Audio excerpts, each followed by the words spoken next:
सर्वप्रथम सर्व साथींना जिंदाबाद। आज हाथरस के आगे जहां और भी है हा कार्यक्रम आपण आयोजित केलेला आहे।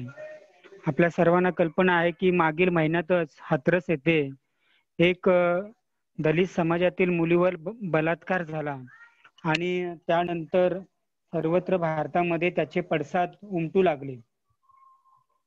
जो बलात्कार झाला त्यामध्ये त्या मुलीची बलात्कार झालं, तिची जीभ छाटण्यात आलं, तिचा मणका सुद्धा मोडण्यात आलं आणि त्यानंतर उपचारादरम्यान त्या मुलीचं मृत्यू झालं। ही सर्व घटना घडत असताना सुद्धा त्या प्रदेशामधील सरकारने तिथली पोलीस यंत्रणेने 10 ते 15 दिवस त्यांचं FIR सुद्धा नोंदवून घेतलं नाही। त्यानंतर तिथील जे माध्यम आहेत त्या माध्यमांनी तिथे जाण्याचा प्रयत्न केला, त्यांना सुद्धा त्या मुलीच्या घरी तिला माध्यमांना जाऊन दिलं नाही। त्यानंतर काही सामाजिक कार्यकर्ते, राजकीय कार्यकर्त्यांनी सुद्धा तिथे जाण्याचा प्रयत्न केला, त्यांना सुद्धा रोखण्यात आलं।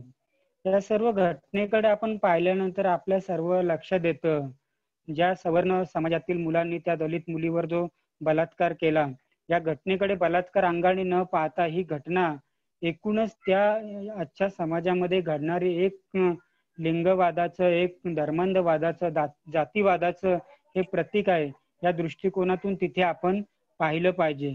आज आपण पाहतो की समाजामध्ये आपण समतेचं, लोकशाहीचं सर्वीकडे आपण लोकांचं प्रचार प्रसार करत असताना सुद्धा आजच्या लोकशाही प्रधान देशामध्ये अशा पद्धतीनं घटना घडणं ही अतिशय निषेधार्ह बाब आहे।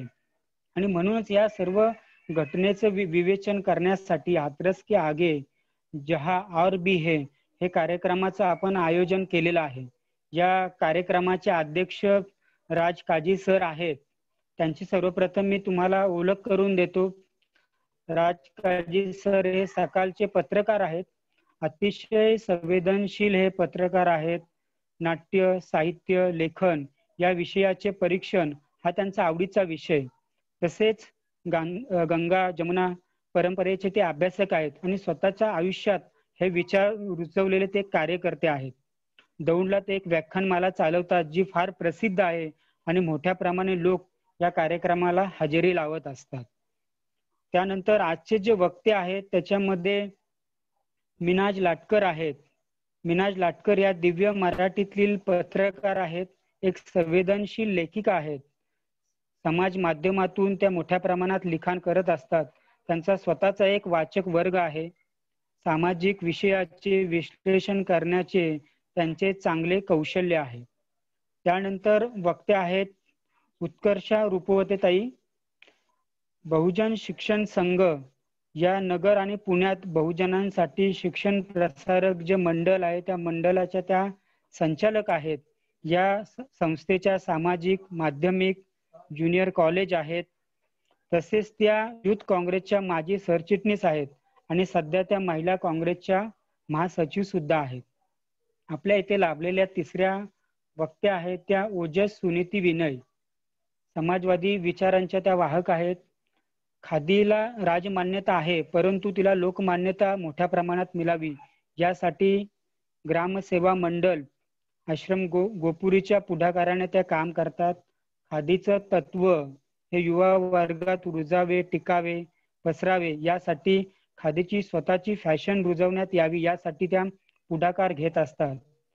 अशा पद्धतीने आपले 3 वक्ते आपल्याला लाभलेले आहेत। यानंतर जे कार्यक्रम आहे ते कार्यक्रमाची मी सूत्र आपल्या आजच्या कार्यक्रमाचे अध्यक्ष राज काजी सरांकडे मी सोपवितो। धन्यवाद। मिनाजला रिक्वेस्ट करणार सुरुवात। मिनाजला करायचं ते सुरुवात। माझं नाव मिनाज लाटकर। मी दैनिक दिव्य मराठीमध्ये उपसंपादक म्हणून पुरवण्यांचं काम करते। तर मॅडमशी माझं नुकतंच काही दिवसांपूर्वी अनिता मॅडमशी बोलणं झालं, तर तेव्हा आम्ही माझ्या एका फेसबुक पोस्टवर चर्चा करत होतो आणि त्यानुसार मला मॅडमनी मांडणी करायला सांगितली। सध्याच्या म्हणजे खूप एक 4-5 वर्षांपासून आपण बघतोय की एक खूप वेगळं वातावरण तयार करण्यात आलेलं आहे आणि ह्या सगळ्या वातावरणात एक म्हणजे बहुसंख्याकवादाचा वर्चस्व दाखवत असं एक समाजात एक वेगळ्या प्रकारची दुही निर्माण करण्याचा प्रयत्न होत आहे. मग तो साध्या साध्या गोष्टींचा वेगवेगळ्या पद्धतीनं, मग त्याच्यामध्ये माध्यम ही जबाबदार आहे. ह्या देशाचं राजकारण ह्या सगळ्या गोष्टींभोवती फिरतंय आणि हे सगळं होत असताना ह्या सगळ्या गोष्टींचा सामान्य लोकांवर काय परिणाम होत असतो, किंवा सामान्य जे आपण सामान्य लोक जी राहत असतात, म्हणजे एका कॉलनी असू दे किंवा एका वस्तीमध्ये जे वेगवेगळ्या जाती धर्माचे लोक राहत असतात, त्यांचे एकमेकांबद्दलचे जे अनेक वर्षांपासूनचे संबंध असतात, ते वेगवेगळ्या भागात आपली आपली संस्कृती, आपले आपले रीतिरिवाज हे सगळं सांभाळून जे राहत असतात, तर ह्या सगळ्या लोकांवर काय परिणाम होतो ह्या बाबतीत मी थोडंसं आधी बोलणार आहे. सुरुवातीला म्हणजे आपण नुकतंच घडलेलं ताजं घेऊया, तनिष्कची जाहिरात. तनिष्कची जाहिरात दाखवण्यात आली आणि ऑलमोस्ट सगळ्यांनी बघितलं असेल. तर त्यानंतर एक खूप वेगळ्या प्रकारे चर्चा सुरू झाल्या. म्हणजे खूप लोक समोर आली की आंतरधर्मीय लग्न, म्हणजे त्या आंतरधर्मीय लग्न झालेले खूप सारे कपल समोर आले. आंतरधर्मीय जो म्हणजे आंतरधर्मीय विवाह झालेले लोक, की माझी मम्मी आहे ती कोल्हापूरला असते, तसं आमचं रोज फोनवर बोलणं होत असते. तर हा सगळा वाद सुरू होता. तर त्यावेळी माझ्या मम्मीशी बोलताना मला जाणवलं, म्हणजे तिनं मला सांगितलं की ही जाहिरात तर चांगली आहे, पण त्यात असं का दाखवलंय की मुस्लिम धर्मामध्ये गोद भरायची रसम केली जात नाही. आणि मग नंतर माझ्या एकदम क्लिक झालं, कारण इतके वर्षापासून बोलताना वगैरे बऱ्याच वेळा मम्मीनी मला तिच्या गोद भरायच्या वेळी काय काय गोष्टी घडल्या होत्या किंवा कसं कसं झालं होतं हे तिनं मला आठवणी सांगितलेल्या होत्या आधीपासूनच. तर मग मला सुद्धा प्रश्न एक असा पडला की बापरे, म्हणजे ही जाहिरात म्हणजे मागे घेण्यात आली, म्हणजे हे एका दृष्टीने चुकीचं झालं. पण तरी सुद्धा या जाहिरातीच्या माध्यमातून एक मोठ्या वर्गापर्यंत, म्हणजे ऑलमोस्ट पूर्ण भारतात एक कितीच्या पद्धतीनं पाळला गेला की मुस्लिम समाजामध्ये गोद भरायची रसम केली जात नाही. म्हणजे मला ही गोष्ट खूप म्हणजे खटकली आणि मी एक फेसबुकवर पोस्ट लिहिली होती की मुस्लिम धर्मामध्ये सुद्धा गोदभराई केली जाते. म्हणजे माझ्या मम्मीच्या काळापासून आणि मम्मीच्या एजच्या खूप साऱ्या महिलांशी सुद्धा मी वेगवेगळ्या राज्यात राहणाऱ्या त्यांच्याशी सुद्धा बोलले.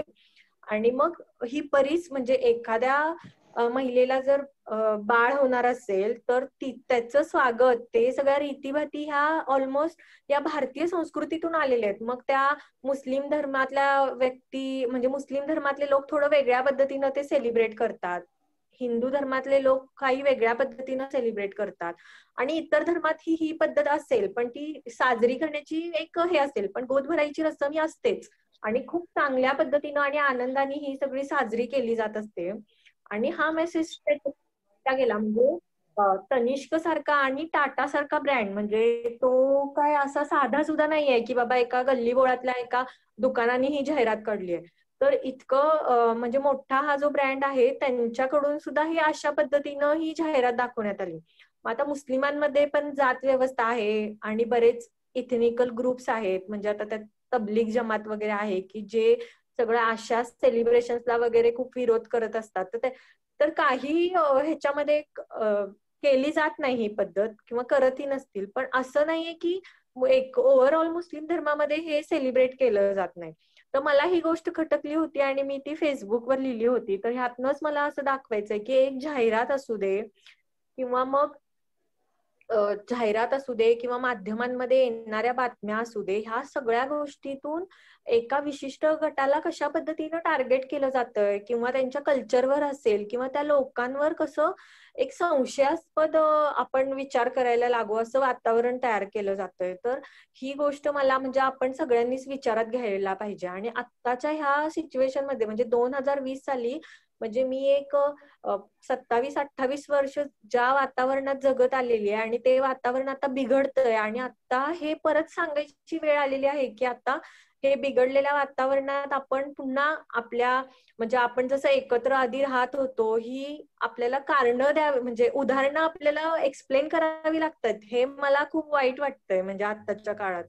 म्हणजे ह्याच्या आधी मला कधीच असं कोणी सांगावं लागलं नव्हतं किंवा माझ्या सहित अजून बरेच जे मुलं मुली आहेत किंवा कुठल्याही धर्मातली जी लोक आहेत त्यांना कधी अशी सांगण्याची वेळ आली नव्हती की हिंदू मुस्लिमांनी एकत्र राहिलं पाहिजे किंवा आता आपण सगळ्यांनी मिळून मिसळून राहिलं पाहिजे किंवा हे लोक असे नाही आहेत, आपण असं हे करतोय. तर हे आत्ताच्या काळात सातत्याने सांगण्याची वेळ आलेली आहे. म्हणजे ही खूप मला वाईट गोष्ट वाटते त्या एका अर्थाने.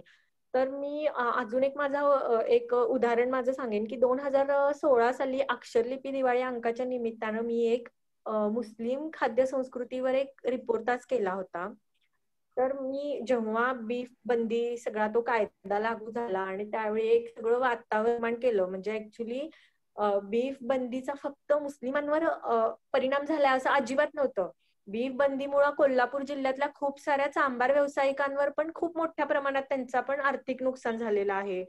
आणि असं खूप वेगवेगळ्या, म्हणजे खूप मोठी इंडस्ट्री आहे बीफ इंडस्ट्री, त्याच्यामध्ये खूप जैन मारवाडी लोक आहेत, सगळे अप्पर क्लास लोक आहेत, त्यांच्यावर पण वेगवेगळ्या दृष्टीने परिणाम झाला होता. पण एक चित्र असं रंगवण्यात आलं की बाबा जसं काय मुस्लिम समाजातले लोक सगळे बीफच खात आहेत आणि त्या सगळ्या गोष्टींमुळं आता बराच म्हणजे त्यांच्यावर पूर्ण परिणाम झालाय वगैरे असं एक चित्र रंगवण्यात आलं. आणि काय असतं की आपलेही खूप लोकांबद्दल असू देत किंवा समाजाबद्दल किंवा शहरांबद्दल असे खूप पूर्वग्रह हे म्हणजे सातत्याने एकतर तयार केले जात असतात किंवा म्हणजे माध्यम आहेत, राजकारण आहे, आपल्या आजूबाजूची परिस्थिती आहे, आपल्या आजूबाजू निर्माण होणारं साहित्य आहे, या सगळ्या गोष्टीतून आपल्या मनावर एक वेगवेगळ्या प्रकारे स्टिरिओटाईप तयार होत असतात. आणि ह्या स्टिरिओटाईप मध्ये एक मुस्लिम समाजाबद्दल खूप मोठ्या प्रमाणात स्टिरिओटाईप आहेत असं मला म्हणजे जाणवतंय. तर त्यामध्ये असं एक चित्र होतं की बाबा मुस्लिम म्हणजे सगळे नॉनव्हेजच खाणारे असतात आणि बीफ शिवाय ते दुसरं काहीच खात नाहीत किंवा ह्यांच्या सणांमध्ये सुद्धा सगळं फक्त नॉन व्हेजिटेरियनच असतंय, असा एक जो समज होता. तर मी महाराष्ट्रासहित वेगवेगळ्या राज्यातल्या लोकांना भेटून बोलून त्यांच्याशी एक रिपोर्टच केला होता की बाबा ह्या बीफ बॅनमुळे जी परिस्थिती निर्माण झाली आहे तर सामान्य कुटुंबांवर त्याचा काय परिणाम झालाय आणि खरंच बीफ त्यांच्यासाठी इतकं इम्पॉर्टंट आहे काय. तर ह्या रिपोर्टामध्ये काही गोष्टी समोर आल्या होत्या, त्यात तुम्हाला मी सांगेन की जेव्हा किंवा माझे स्वतःचे सुद्धा अनुभव आहेत. मी एक खूप मध्यमवर्गीय मुस्लिम कुटुंबातून येते, माझ्या घरी काही खूप पुरोगामी वातावरण नाहीये, पण मी माझ्या आजूबाजूला मुस्लिम धर्मातले लोक असू देत किंवा हिंदू धर्मातले लोक असू देत, कधीच मी हा असा कट्टरतावाद पाहिला नव्हता. तर पण मग आता जेव्हा आमच्या घरी ईद असते तर त्यावेळी आजूबाजूचे जे हिंदू लोक आहेत ते खूप उत्साहाने वाट बघत असतात की बाबा चला आता ह्यांची बिर्याणी आम्हाला खायला मिळेल आणि आम्ही आता म्हणजे ते सगळं जे आमचं एक सोशल गॅदरिंग आहे किंवा आमच्या घरी खूप वर्षानुवर्ष सगळे ते लोक जेवायला येतात किंवा खायला येतात की जे आतुरतेने वाट बघत असतात. तर ह्या सगळ्या रिलेशन्सवर आणि फक्त माझ्याच घरी नाही तर हे असंख्यांच्या घरी असंच होत असतं की ईदला मुस्लिमांच्या घरी मोठ्या प्रमाणात मुस्लिम लोक कधीच जेवायला येत नसतात तर नॉन मुस्लिम लोक येत असतात. तर हा एक मुद्दा आहे. परत मुस्लिम समाजाची व्हेज कल्चर ही खूप मोठा आहे, म्हणजे खूप सारे वेगवेगळ्या सणांमध्ये हे व्हेज पदार्थ केले जातात, बऱ्याचशा कार्यक्रमांमध्ये सुद्धा केले जातात आणि बरेचसे असे लोक किंवा असे ठिकाणं आहेत की ज्या ठिकाणी खूप म्हणजे असं काही नाहीये कंपल्शन, म्हणजे जसं इतरांचं असतंय तसंच की बाबा आपल्या ज्याच्या त्याच्या कुटुंब व्यक्तीच्या चॉईस नुसार ते अवलंबून असते. म्हणजे एक माझी मावशीच एका कर्नाटक महाराष्ट्र बाउंड्रीच्या एका गावात राहते, तर तिथं खूप मोठ्या प्रमाणात जैन समुदाय आहे. तर मग त्यांचा विचार करून माझ्या मावशीच्या घरात जे जे काही कार्यक्रम होतात ना त्या सगळ्या कार्यक्रमांना व्हेज जेवण केलं जातं. कारण का की बाबा आपल्यात जे सगळे लोक येणार आहेत त्यांच्या कल्चरमध्ये तो भाग नाही आहे, तर मग आपण नॉनव्हेज जेवण कुणासाठी करायचं, म्हणजे असा एक विचार असतो. आणि मग हे जे सगळे स्टिरिओटाईप निघाले तर त्यावर मी ती स्टोरी केली होती. तर त्यात मला ते काही निरीक्षणं अशी आली होती की खूप सारे हे जे सामान्य आपण जे रिलेशन्स टिकून इतक्या दिवशी येतोय तर त्या रिलेशन्स मध्ये कुठेतरी संशय असा निर्माण केला जात होता की बाबा मग जे नॉन मुस्लिम लोक आहेत मग त्यांना खरंच ह्या सगळ्या वातावरणामुळे असं वाटायला लागलं की बाबा खरंच हे सगळं आपल्याला जे नॉनव्हेज दिलं जातं त्यात कुठेतरी बीफ वगैरे असेल काय वगैरे, असे सगळे त्यांच्या मनात हे प्रश्न निर्माण केले जात होते.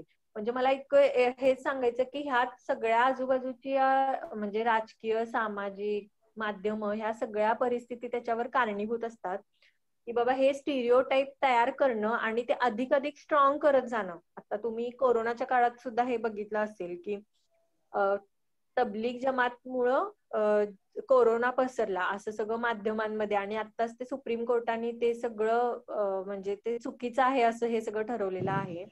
त्यावेळी तुमच्या मोहल्ल्यामध्ये किंवा तुमच्या गल्लीत एक मुस्लिम व्यक्ती जे भाजी विकायला आणि फळं विकायला जो वर्षानुवर्ष येतोय, त्याच्यासोबत तुमचे एक वेगळे रिलेशन्स तयार झालेले असतात, तर त्या व्यक्तींपर्यंत त्यांच्यावर संशय घेतला जाऊ लागला आणि हे सगळं एक असं जाणून बुजून हे करण्यात आलं.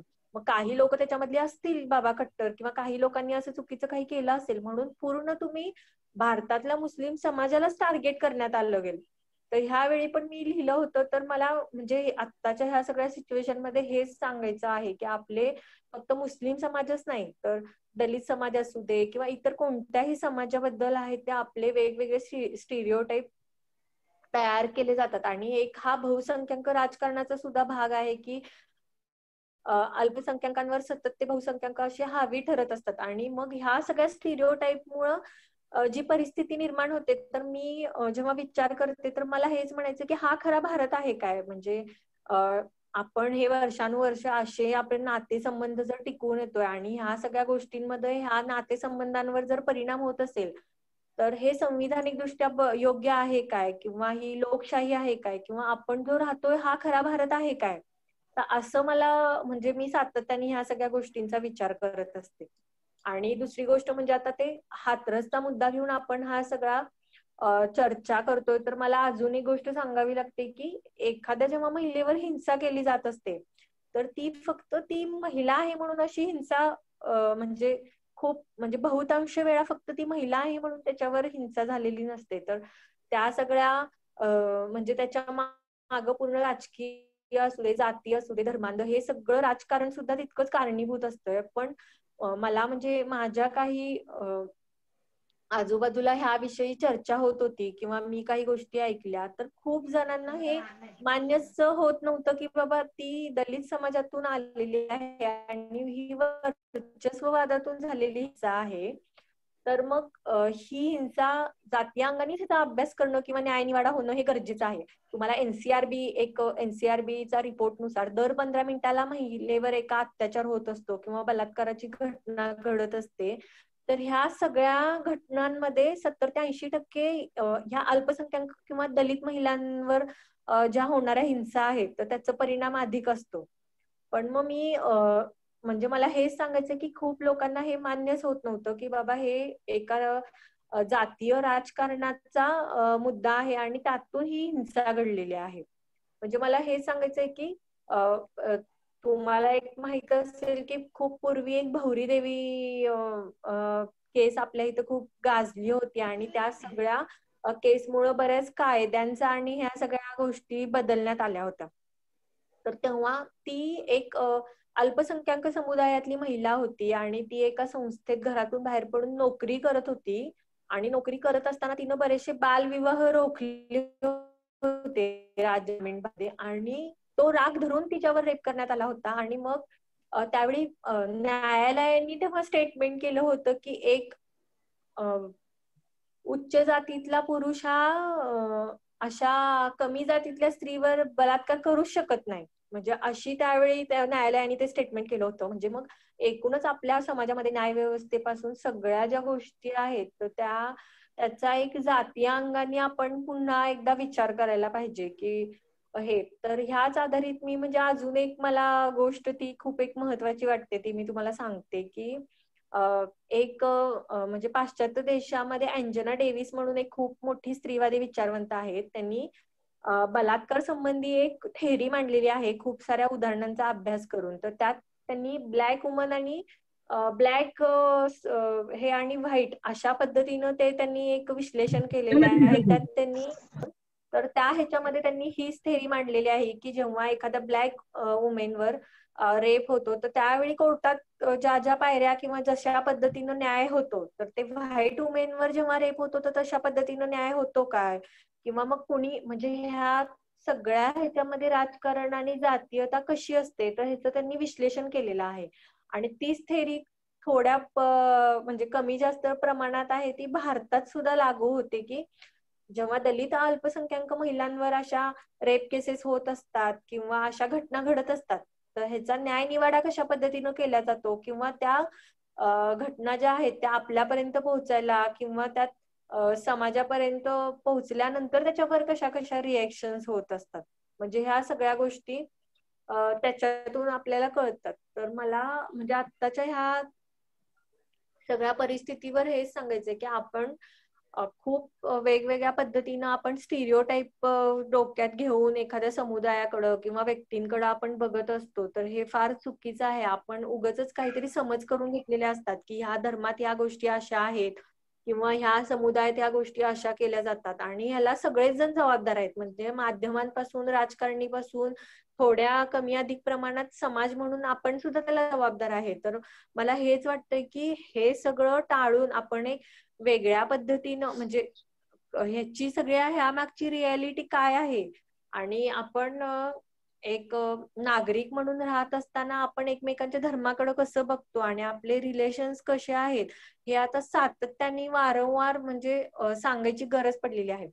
आणि मग हे सगळं होत असताना मी एक 2019 मध्ये दिव्य मराठी दिवाळी अंकामध्ये एक राजस्थान जवळच्या एका अजय सर गावाला भेट दिली होती. म्हणजे आता सर गंगा जमुनी तहजीब सरांचा अभ्यास आहे, त्या निमित्ताने मला वाटलं की मी थोडासा त्याविषयी पण ते बोलावं. तर त्या गावामध्ये त्यांची अशी परंपरा आहे की सगळे लोक जे आहेत ते हिंदू धर्म आणि मुस्लिम धर्म हे दोन्ही धर्माच्या प्रथा ते एकत्र घेऊन चालतात. म्हणजे त्यांची नावं पण अशी आहेत की फिरोज हनुमान, सकीना शंकर, म्हणजे अशा पद्धतीनं ते आडनाव लावत नाहीत. त्या गावामध्ये आहे ते लग्न 2 प्रकारे केलं जातं. पहिल्या दिवशी ते फेरे घेतात, तर दुसऱ्या दिवशी ते काझीकडून हे करतात. ईद आणि दिवाळी हे दोन्ही सण त्यांच्याकडून हे केले जातात, साजरे केले जातात. आणि तिथं नवरात्राच्या काळामध्ये स्टोरी करायला राजस्थानमध्ये गेलेली, आणि त्यांच्या घरात आहे तो जी काही पुरुष लोक आहेत ते मस्जिदीमध्ये नमाज पडायला पण जातात आणि मंदिरात सुद्धा जातात. तर त्या घरात मी जिथं थांबले होते तर त्यांच्या घरी त्यांच्या आईचा वगैरे उपवास होता नवरात्रीचा, आणि मी पाहुणी म्हणून आली आहे म्हणून त्यांनी माझ्यासाठी नॉनव्हेज वगैरे बनवलेलं. व मला आश्चर्य वाटलं की बापरे, नवरात्रीचे उपवास वगैरे आहे आणि तुम्ही नॉनव्हेज कसं काय बनवलं म्हणून. मग त्यांचं म्हणणं असं होतं की मी खाणार नाहीये ना, माझा उपवास असेल, पण मी तुमच्यासाठी बनवू शकते, म्हणून त्यांनी माझ्यासाठी बनवून दिलेलं. आणि त्या गावात राहून आल्यानंतर म्हणजे ती स्टोरी पण तुम्हाला वाचायला नक्की शेअर करेन. तर मग त्या गावात राहून आल्यानंतर मला असं वाटलं आपण आपल्या धर्मांना किती संकुचित बनवून ठेवलेलं आहे की माझ्या धर्मात हे चालत नाही, आमच्या धर्मात हे असं आहे तसं आहे म्हणून. आणि त्या एका छोट्याशा गावात हे खूप वेगळ्या पद्धतीनं धर्म म्हणजे पाळतात. त्यांच्या घरात हिंदू मुस्लिम संस्कृती एकत्र नांदतात आणि काही रिस्ट्रिक्शन्स नाही आहेत की हा धर्म अशा पद्धतीनेच फॉलो केला पाहिजे, हिंदू धर्म अशा पद्धतीनेच फॉलो केला पाहिजे. जे तो प्रत्येक व्यक्ती आपल्या मनाला येईल त्या पद्धतीने आपला धर्म म्हणजे पाळतोय. म्हणजे ही मला आजच्या घडीला खूप महत्वाची गोष्ट वाटते. तर त्या सगळ्या ज्या गावात मी जाऊन आली आहे तर ते गावाचे लोक मला खरे भारतीय वाटतात आणि आजच्या घडीला खूप महत्वाचे वाटतात.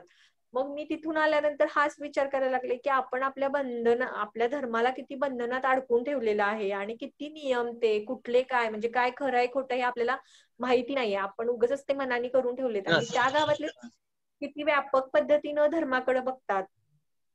तर ही गोष्ट मला खूप महत्वाची वाटली आणि मला वाटलं की नेमका भारत म्हणजे काय आहे, तर नेमका भारत हाच आहे की म्हणजे आपण म्हणतोय की भारतात विविधता नांदते आहे.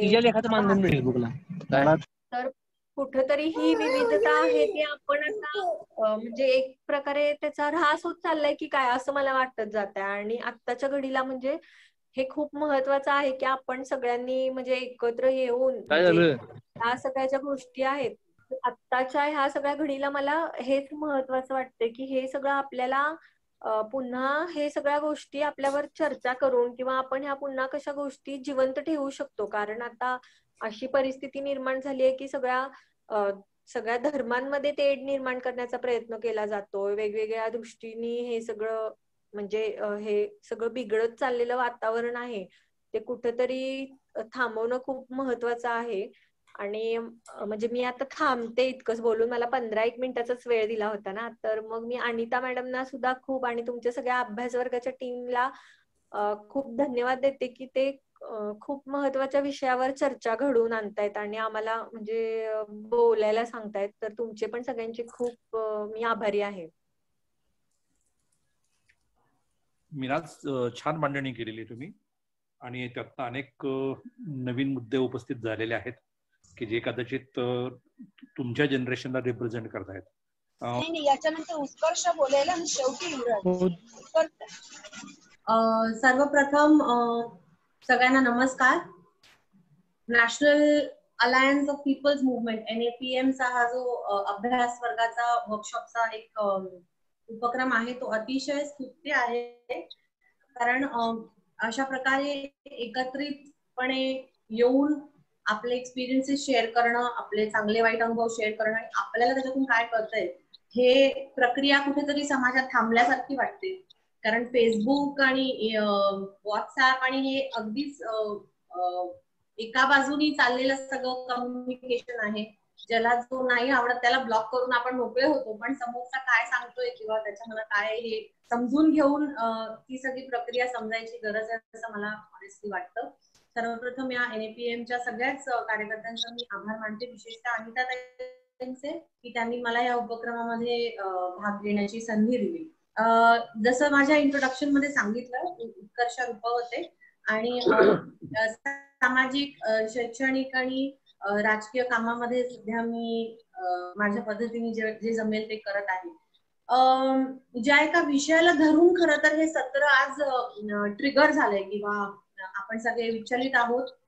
हाथरसचा जो काही प्रकार झाला आणि त्याच्या आधीचे अनेक असे अनुभव किंवा प्रकार झालेले आहेत आणि ज्यांनी आपल्या सगळ्यांना अक्षरशः म्हणजे आतून हलवून टाकलं की काय नेमकं चाललंय आपल्या समाजामध्ये. आणि गेली काही वर्षांमध्ये जो हा प्रकार आहे, विशेषतः महिलांवर होणारे अत्याचार आणि त्याची तीव्रता आणि त्याचा जो घाणेरडापणा आहे, हा जो एका वेगळ्या लेवलला जाऊन पोहोचलाय, हा अतिशय निंदनीय आहे. हे मी इथे नमूद करते कारण सेक्शुअल व्हायलन्स म्हणजे महिलांविरोधी अशा प्रकारचे गुन्हे किंवा अशा प्रकारचे कृत्य हे आधीच्या काळापासून घडत आले आणि महिलांना नेहमीच एखाद्या समाजाची विटंबना करायची असेल तर त्या समाजाच्या महिलांची विटंबना केली तर समाजाची विटंबना होते. ही घाणेरडी भावना आपल्या मनुवादी समाजामध्ये फार आधीपासून आहे आणि ती अजूनही आहे आणि कुठेतरी एक विचारसरणी त्या पूर्ण प्रक्रियेला खत पाणी सध्या घालते असं मला प्रामाणिकपणे वाटतं, ज्याच्यामुळे हे सगळे हिंसाचार अधिक वाढत आहेत. हाथरसच्या त्या सगळ्या प्रकरणामध्ये आपण बघितलं आणि विशेषतः त्या जे काही तिथे विटंबना करण्यात आली, सर्वप्रथम तर आपण सगळे मिळून तिला श्रद्धांजली देऊया. पण श्रद्धांजली देऊन फक्त थांबवून फायदा नाहीये. मला असं वाटतं की त्याच्या पुढे जाऊन आपल्याला एक थोडं त्याबद्दलचा एक विचार आणि त्याची पार्श्वभूमी समजून घेण्याची पण गरज आहे की ज्याच्यासाठी आपल्याला खरं तर असे अभ्यासवर्गांची गरज आहे. पण हा जो एक विचार इथे मांडतो आहोत आपण की हाथरस के आगे जहां और भी है, हा पण खूप महत्वाचा आहे. कारण सगळंच वाईट आहे आणि अतिशय म्हणजे सगळं संपलेलं आहे आणि आता काहीच पुढे होऊ शकत नाही असाही माहोल नाहीये. कारण आपल्यासारखी मुठभर लोक पण या सगळ्या परिस्थितीवर मात करून मला वाटतं पुढे काम करू शकतात आणि ह्या सगळ्या गोष्टींवरती एक पॉझिटिव्ह अँगलनी बघू शकतात. अनिता ताईशी जेव्हा मी बोलले तेव्हा तिचं म्हणणं असं होतं की इंटरकास्ट, इंटर रिलिजियस रिलेशनशिप किंवा मॅरेजेस आपण म्हणजे एकूणच पूर्ण जगामध्येच जे काही सोशल एक सगळं आहे, सोशल बिईंग आहे ते कुटुंब व्यवस्थेवर अवलंबून आहे. ते काय फक्त भारतात कसं आहे असं नाही, सगळ्या जगामध्येच तसं आहे. बहुतांश देशांमधल्या सगळ्या ज्या व्यवस्था आहेत कॉन्सेप्ट वरती आधारित आहे. कुटुंब हा बनतं जेव्हा दोन व्यक्ती एकत्र येतात, लग्न करतात किंवा काही देशांमध्ये लग्न नाही केलं तरी ते कुटुंब म्हणून एकत्र राहतात. हे दोन व्यक्ती जेव्हा वेगळ्या समूहांचे असतात, जात, धर्म, वर्ण, तर तेव्हा तो जो एक तेव्हा ती जी प्रक्रिया होते आणि तेव्हा ज्या गोष्टी वेगळ्या पद्धतीने पुढे जातात हे खरं महत्वाचं आहे. आणि या सगळ्या कास्ट बेस्ड सेक्शुअल व्हायलन्सच्या पार्श्वभूमीवर हे पॉझिटिव्हली बघण्याची गरज आहे. कारण ती कुटुंब व्यवस्था शेवटी आपल्याला एक माणूस म्हणून घडवत असते. मला सांगायला अभिमान वाटतो की मी ज्या कुटुंबातून येते त्या कुटुंबामध्ये 2 विचारसरणींचं खूप वर्षांआधी एक मिलन झालं आणि त्या 2 विचारसरणी भासवल्या जातात की अगदी परस्पर विरोधी विचारसरणी आहेत. आंबेडकरवादी विचारसरणी आणि गांधीवादी विचारसरणी. कारण माझे वडिलांचे वडील प्रेमानंद उपते माझे वडील आणि त्यांचे वडील बाबासाहेब उपते हे स्टॉन्च आंबेडकराईट आणि बाबासाहेबांवर काम करणारे एक खूप महत्वाचे व्यक्तिमत्व त्या काळातलं होतं. आणि त्यांनी ज्या पद्धतीने दलित चळवळ किंवा बाबासाहेबांची चळवळ महाराष्ट्रात रुजवली वाढवली ही खूप त्याच्याबद्दल बोललं गेलंय लिहिलं गेलंय. त्यामुळे ती एक विचारसरणी होती. आणि माझ्या आईच्या बाजूची जी विचारसरणी होती ती पूर्णपणे गांधीवादी. कारण मधुकरराव चौधरी हे माझे आजोबा आईंचे वडील आणि ते गांधीजींबरोबर त्यांच्या सगळ्या प्रक्रियेबरोबर काम केलेले ते कार्यकर्ते आणि कट्टर गांधीवादी असं त्यांची ओळख होती. पण मला असं लहानपणापासून जाणवलं की या दोन्ही विचारसरणींमध्ये खूप काही गोष्टी कॉमन आणि अनकॉमन दोन्ही होत्या. पण एक जे मला खूप पटलं की दोन्ही विचारसरणी ही समाजातला जो अंतिम टप्पा आहे किंवा अंतिम माणूस आहे त्याच्याबद्दलचा चांगला विचार मांडतात. आणि हे मी त्याच्यातून दोन्ही विचारसरणीमधून घेण्याची पूर्ण प्रयत्न केला. आई वडिलांचं जेव्हा लग्न झालं तेव्हा मी नव्हते. पण आजपर्यंत जिथे जिथे मी जाते कामानिमित्त राजकारणानिमित्त समाजकार्यानिमित्त तिथे नेहमीच हा उल्लेख होतो की त्या काळामध्ये म्हणजे 74-75 मध्ये एका बौद्ध आणि एका देवा पाटील घराचं लग्न एकमेकांशी होणं हे खूपच दुर्मिळ होतं. आणि त्यावेळेस दोघंही मंत्री होते. त्यामुळे त्यांनी तो एक उदाहरण सगळ्या समाजापुढे वावगं ठरणार नाही पण ते उदाहरण त्यांनी राजकारण म्हणून ठेवलं नाही तर आई वडिलांमध्ये प्रेम होतं त्यांच्यामध्ये प्रेम होतं आणि म्हणून त्यांनी ते लग्न केलं. त्यांना काही सोशल एक्सपेरिमेंट करायचं होतं किंवा असातला भाग नव्हता हे महत्वाचं आहे. त्यामुळे बेसिक ह्याच्यातली गोष्ट आहे की एकमेकांबद्दलची भावना जी होती ती तीव्र होती आणि म्हणून हे कुटुंब एकत्र आले. त्यानंतर जो काही बदल ह्या सगळ्या एका त्या लग्नामुळे घडला तो जो मी बऱ्याच जणांकडून ऐकलाय तो हा की ह्या आंतरजातीय आंतरधर्मीय विवाहांकडे बघण्याचा एक दृष्टिकोन थोडासा बदलला गेला. आणि त्याच्यातून एक फायदा असा झाला की ज्या ज्या ठिकाणी आई वडिलांचे म्हणजे महाराष्ट्रभर कारण दोन्ही मंत्री होते त्यामुळे महाराष्ट्रभर त्यांचे ठिकठिकाणी सत्कार झाले. त्यांचा खूप कौतुक झालं की तुम्ही असा एक निर्णय घेताय दोघं. त्याची दुसरी बाजू ही होती की काही लोकांना असंही वाटलं की का त्यांना आपल्या जातीतली माणसं चालत नाही का आपल्या धर्मातली माणसं चालत नाही. पण त्या पलीकडे जाऊन ह्या जोडप्याने विचार केला आणि त्या काळात विचार केला हे मला वाटतं फार महत्वाचं आहे की जी हिंमत आजही आपल्या समाजात बरेच लोक करू शकत नाहीये. पण ती त्यांनी त्या 75 आणि 74च्या काळामध्ये केली. त्याच्यातून झालं असं की पुढच्या काळामध्ये ह्या गोष्टींना आमच्या कुटुंबामध्ये विशेषतः चौधरी उपते कुटुंबामध्ये एक वेगळ्या दृष्टिकोनातून बघायला लागले. आणि त्यानंतर सगळीच जी लग्न होती ती वेगळ्या पद्धतीने झाली. आई वडिलांकडची जी बाजू आहे उपते कुटुंब आहे त्याच्यामध्ये पुढच्या पिढीने मग वेगळ्या भाषेत असणाऱ्या माणसांशी लग्न केलं. धर्माचे आमच्याकडे म्हणजे लग्न करून आल्या एक सुनबाई अशा वेगवेगळ्या पद्धतीचे विवाह या कुटुंबामध्ये झाले.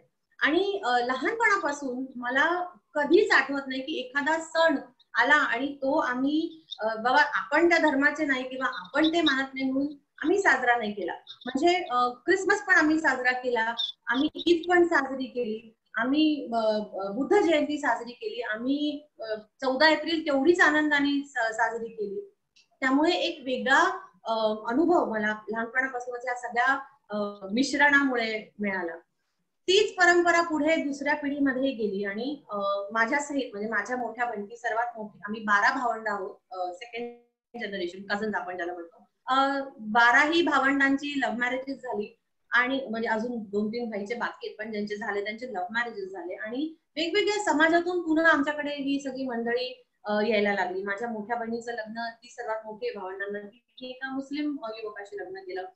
त्याच्यानंतर पंजाबी गुजराती मिक्सरचे एक लग्न झालं आमच्यामध्ये.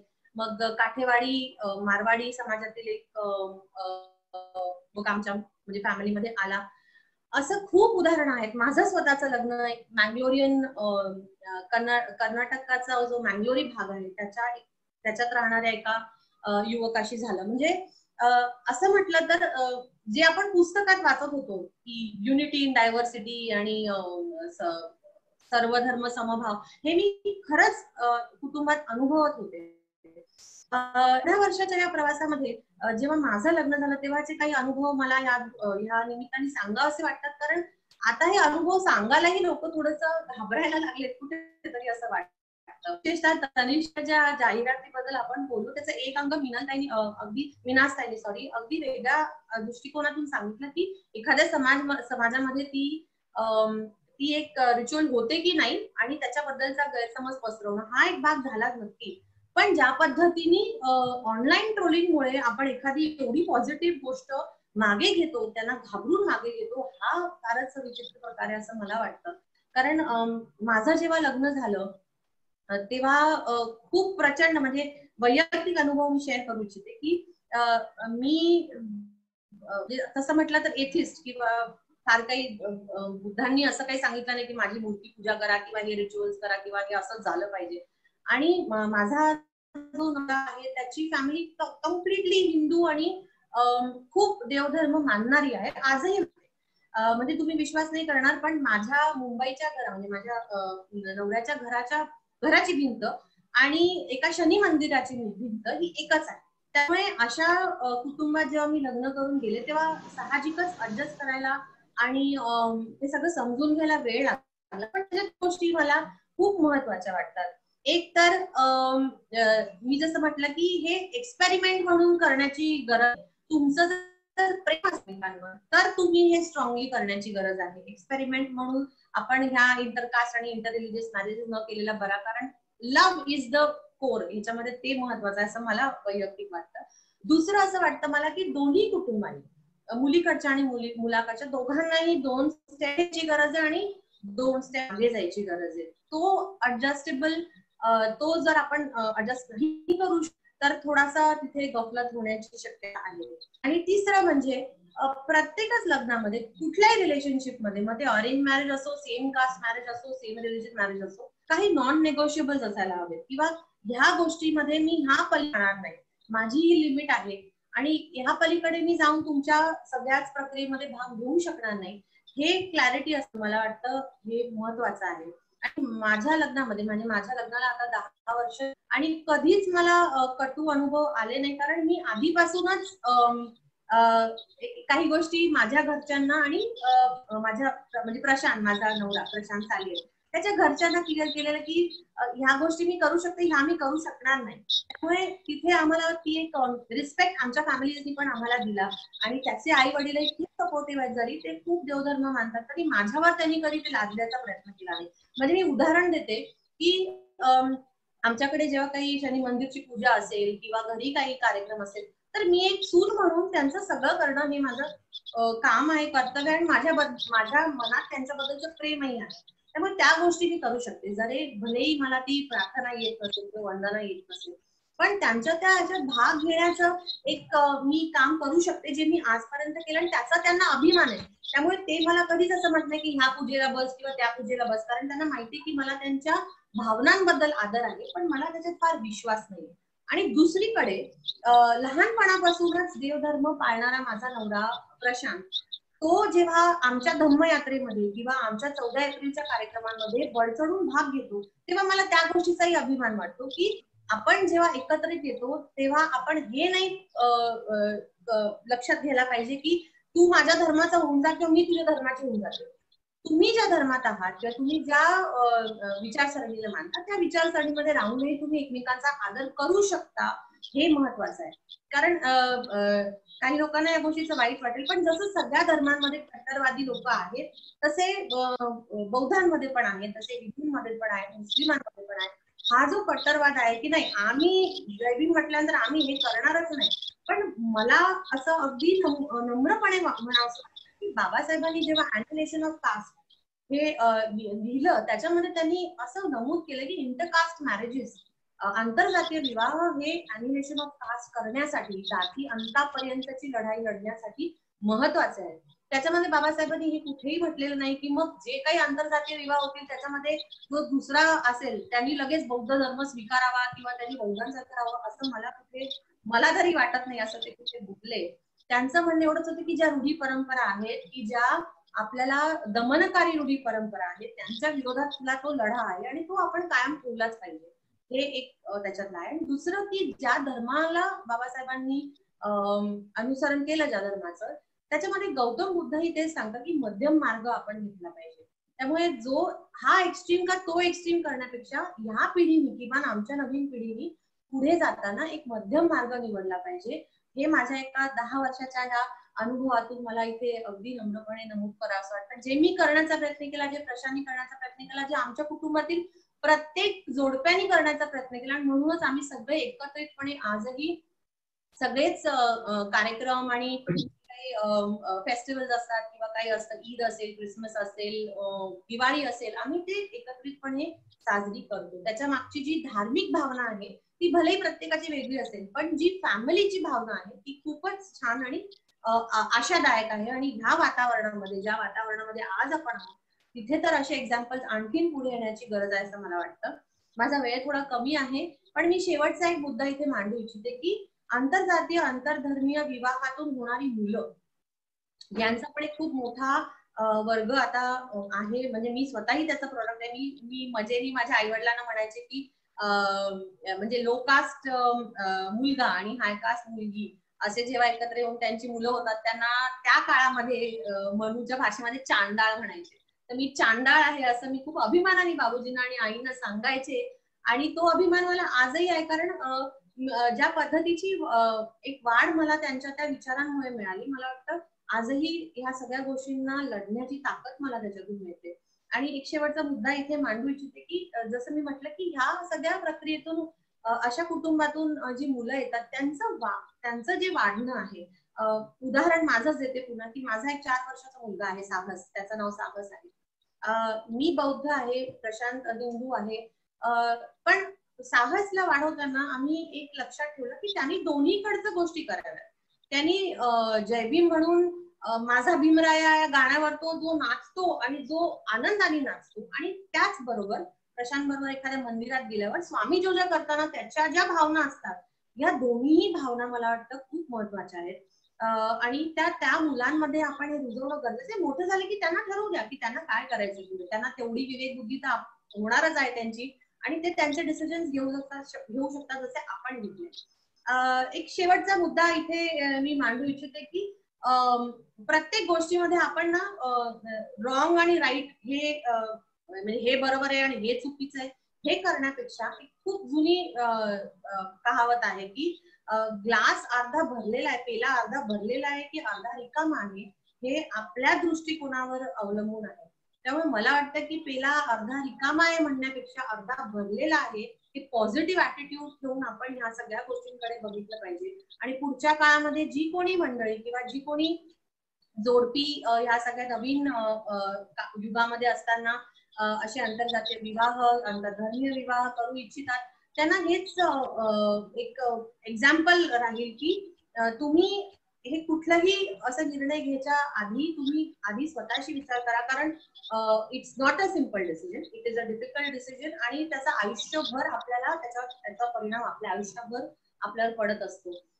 पण त्याच्यातून मिळणारा जो आनंद आहे, जे कल्चरल आपल्याला सगळ्या गोष्टी शिकायला मिळतात, बघायला मिळतात, अनुभवायला मिळतात, ह्या अगदी म्हणजे खूपच एका वेगळ्या लेवलच्या असतात, आणि ते अनुभवायची आपल्याला ती एक संधी असते.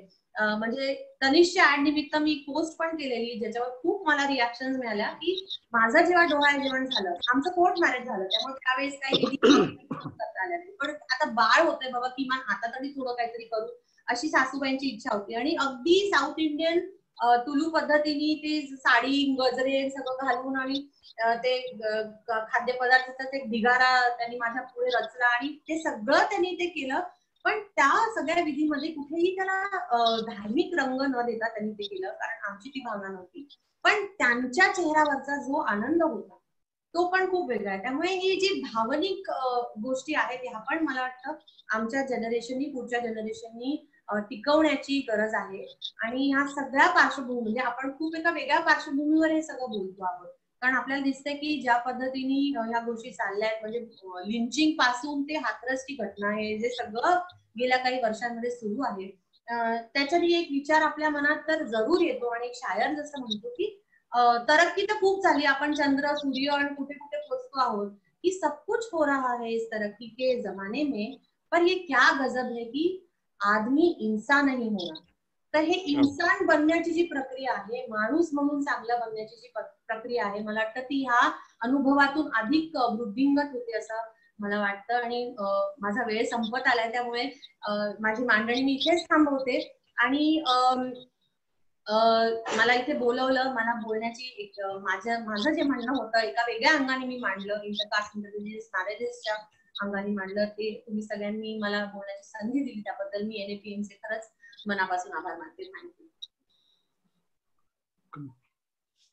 उत्कर्षाने एका वेगळ्या कौटुंबिक पद्धतीने या सगळ्या विषयाची मांडणी केलेली आहे, जी मीनासपेक्षा अत्यंत वेगळ्या पर्स्पेक्टिव्हची, पण दोन्हीतला पॉझिटिव्हनेस खूप महत्वाचा आहे. आता मला असं वाटतं पुढच्या वक्त्यांनी बोलावं.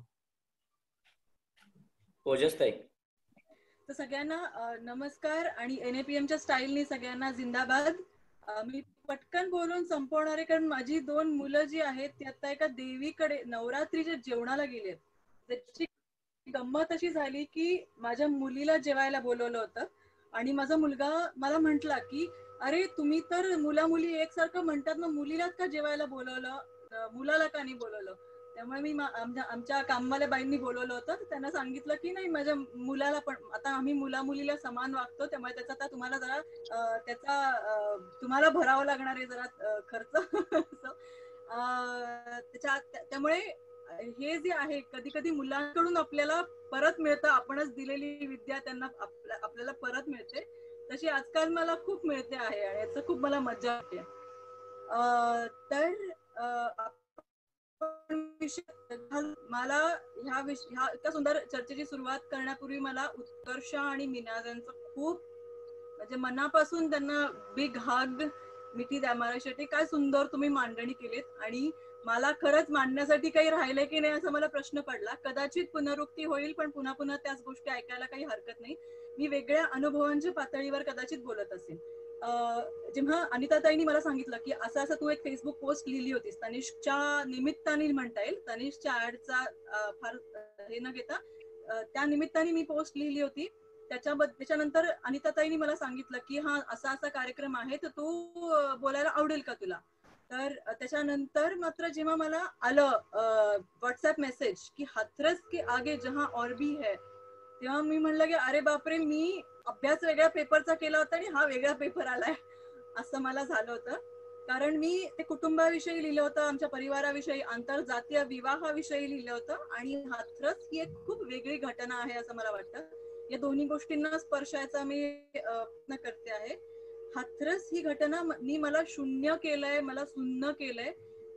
एक तर माझ्याकडे मीडिया नाहीये, फॉर्च्युनेटली गेले 7 ते 8 वर्ष आम्ही मीडिया बंद केलाय. टीव्ही आमचा माळ्यावर असतो आणि त्याचा आम्हाला खूप चांगला फायदा झालाय, कारण आम्हाला खरं जग काय आहे, भारतात खरोखर काय चाललं आहे ते कळतं. जे TRP साठी दाखवलं जातं, आपल्या डोक्यावर सतत आदळलं, त्याच्या पलीकडे जाऊन आम्हाला खरं. त्यामुळे हाथरस ची केस मला NDTV YouTube वरून कळली आणि मला असं वाटतं की विशेषतः सामाजिक क्षेत्रात काम करणाऱ्यांनी आपलं डोकं शांत ठेवायचं असेल तर टीव्ही बंद करणं ही सगळ्यात पहिली गरज आपली झालेली आहे. तर हाथरसच्या घटनेनंतर मला असं वाटतं की प्रत्येक वेळा घटना घडते अशी, आणि कदाचित निर्भयापासून ही थोडी जास्त घटनाचं पॉलिटिसायझेशन, खैरलांजी मध्ये ही घटना झाली होती, पण त्याचा अशा प्रकारे पॉलिटिसायझेशन हे निर्भया केस पासून केलं आहे आणि दरवेळी केसेस होतात आणि असं वाटतं की असे इसके नीचे कितना गिर सकते हैं, इसके नीचे कितना गिर सकते हैं. पण हाथरसची घटना झाल्यानंतर त्या ह्याच्याहून खाली येऊ शकत नाही असं वाटतं. म्हणजे अनफॉर्च्युनेटली ही शेवटची घटना आहे, सगळ्यांना माहिती आहे, पण असं वाटायला लावणारी ही सुन्न करणारी घटना आहे. आणि मी एका मुलीची आई आहे, त्यासोबत एका मुलाची आई आहे, त्यामुळे मला दोन्ही ठिकाणून असं वाटतं की हे कुठल्या जगामध्ये आपण लोकांना सोडतोय, आपल्या मुलांना वाढवणार आहोत किंवा कुठल्या जगामध्ये आपण मुलांना वाढवू बघत आहोत. ह्याचं मला खूप भीती वाटते.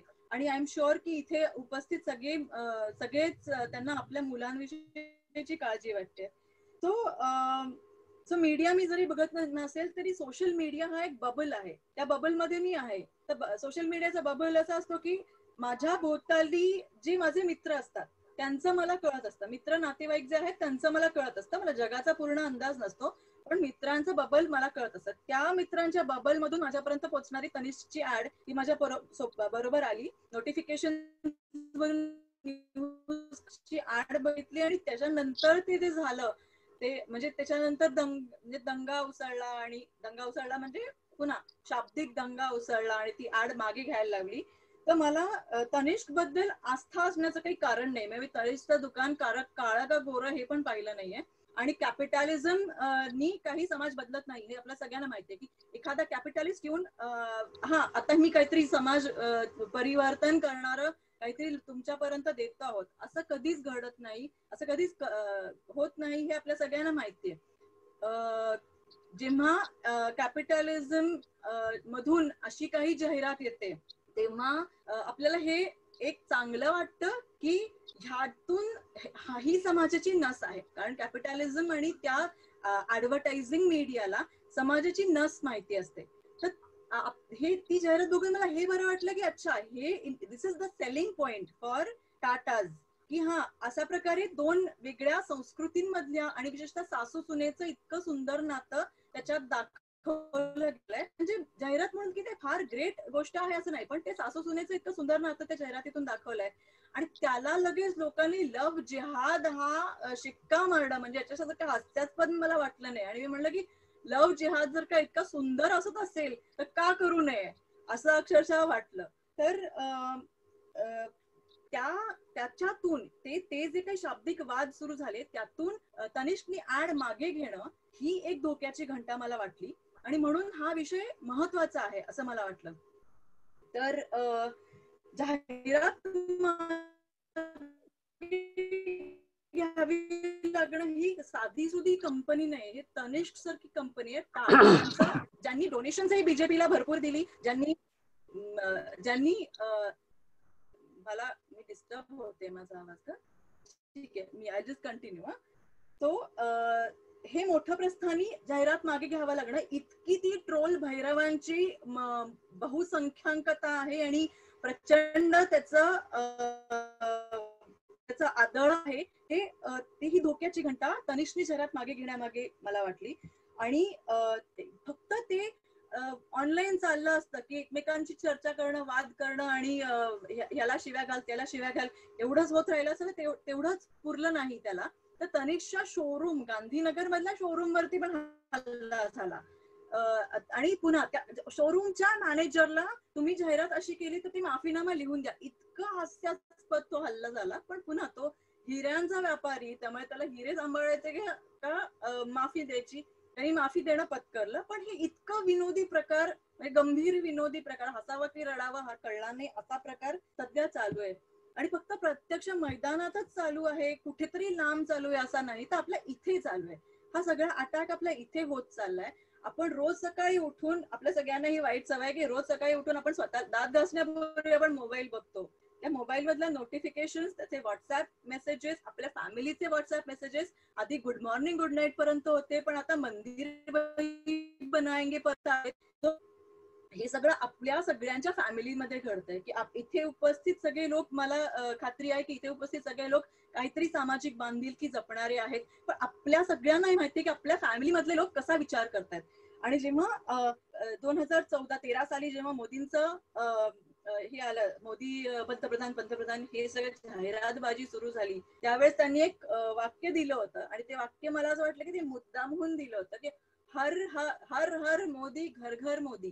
तर घर घर त्यांनी मोदीत्व पसरवलेलं आहे. त्यांनी म्हणजे एक पूर्ण ती सिस्टीम आहे त्यांनी मोदीत्व ते घरघरी पसरले आणि घराला घर घर लावणारी माणसं अशी ती ट्रोल भैरवांची धाड या ठिकाणी येते आहे. आणि ते आपण पेड ट्रोल काय म्हणतो, पेड नसलेले आपलेच काका मामा आपल्या बहिणी, आपले कझिन्स, आपले सगळे आत्ते मामे भावंड ही सगळी त्या प्रकारे विचार करतायत, त्यांना असा प्रकारचा विचार करायला लावला जातोय, ही खूप गंभीर बाब मला तनिष्कच्या निमित्ताने वाटली. तर केवळ मतभेद होत आहेत असं नाही, तर जाणीवपूर्वक मनभेदही या ठिकाणी केले जात आहेत. आणि मनभेद एकदा सुरू झाले की मग ते कोणाला ऐकत नाही. प्रेमाने जिंकता येतं हे म्हणजे पुन्हा नातेसंबंध असे असतात की आपण काही झालं की एकमेकांशी जोडले जातो, आनंदाच्या दुःखाच्या प्रसंगी एकमेकांशी जोडले जातो. म्हणजे जेव्हा माझेच भावंड, आत्ते मामे भावंड, चुलत भावंड हे सगळे भेटतात आनंदाच्या प्रसंगी आणि हसाहशी करतो, आणि मी जेव्हा त्याची फेसबुक वॉल बघते किंवा जेव्हा त्यांचे व्हॉट्सअप मेसेजेस बघते फॅमिली व्हॉट्सअप ग्रुप्स वरती, तेव्हा मला वाटतं की बापरे, ही लोक, आपलेच लोक असा भयंकर विचार कसा करतायत, ह्याची मला खरंच करत नाही. आणि अनेक जण, आपल्यापैकी पण अनेक जण नाती तोडण्याचा ह्याच्या टोकापर्यंत पण गेलेत की तत्वासाठी मी बाबा तुमच्याशी जोडून राहू शकत नाही, हे इथपर्यंत आपण गेलोय. तर हे सगळं मला तनिष्कच्या जाहिरातीच्या निमित्ताने जाणवत होतं. त्या काळामध्ये हे सगळं जाणवत होतं. मी एकदा काहीतरी खूप सगळ्याची भीती पण वाटत असते किंवा हे काय चाललंय असंही वाटत असतं, अस्वस्थताही वाटत असते, आणि त्याच काळात काहीतरी सुंदर पण घडत असतं, असंही असतं आपले कॉम्प्लिकेशन्स. तो तसं आमच्या घरामध्ये एक लग्न ठरत होतं, आणि त्या लग्नाच्या निमित्ताने आमचं फॅमिली व्हॉट्सअप ग्रुपवरती जेव्हा गप्पा चालू होत्या, ते आम्ही, आणि ते खूपच हसाहशी आणि लग्न सराई, म्हणजे आता सध्या करोनाच्या काळामुळे असंच सध्या चाललंय की अशीच लग्न सराई आहे, असंच आनंद दुःख व्यक्त करणं आहे, असंच एकमेकांना मिठ्या मारणं आहे. त्या काळामध्ये असंही चालू होतं. तर त्यावेळेस माझं असं लक्षात आलं की त्यापैकी अनेक जण मोदी वोटर सुद्धा आहेत, त्यापैकी अनेक जणांना ते जे भयंकर फॉरवर्ड येतात ते त्यांच्याकडूनही फॉरवर्ड येतात. आता फॅमिली व्हॉट्सअप वरती आपण जेव्हा लॉजिकने उत्तर देतो तेव्हा ते फॉरवर्ड देणं थांबतं, पण तरी आपल्याला माहिती असतं की ते फॉरवर्ड त्यांचे चालू आहेत कुठे ना कुठे. अशी मंडळी जेव्हा एकमेकांशी नातेसंबंधांविषयी बोलायला लागतात, तेव्हा ती खरोखर एक वेगळी माणसं झालेली आहे. आपल्याला कळतं की माणूस पण त्यांचं जिवंत आहे आणि ते माणूस पण त्यांचा आहे. तर त्या निमित्ताने मला एक सुचले, म्हणजे त्या निमित्ताने माझ्या मनामध्ये जो विचार आला तो मी एका ठिकाणी मांडून ठेवला होता. माझं बोलणं लांबू नये म्हणून मी जे लिहिलं होतं ते वाचते. तुमच्यापैकी काही जणांची त्यासाठी ते वाचन होईल, पण ठीक आहे, आपण काही जणांसाठी नव्याने ते लिहिलेलं आहे ते मी वाचते. तर मी लिहिलं की आमच्या फॅमिलीतील लव्ह जिहाद वगैरे, तसे आमच्या आईकडच्या परिवारात बहुतांश प्रेमविवाहच. फार कमी पोरींनी पालकांना जोडे झिजवायला लावले.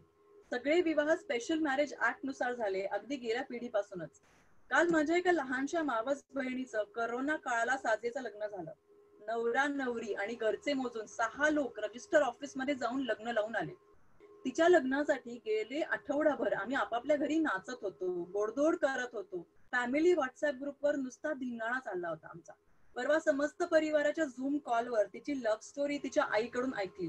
तिला तिच्या होणाऱ्या नवऱ्याला पुरेसे ऑकवर्ड प्रश्न विचारले. तो त्याच्या परिवारातला फर्स्ट जनरेशन एज्युकेटेड, मराठवाड्याच्या ग्रामीण भागातला, गावाबाहेरही न पडलेल्या शेतकरी कुटुंबातला आणि थेट जर्मनीमध्ये झेप घेतलेला म्हणून आम्हा सर्वांना त्याचं कौतुक वाटत होतं.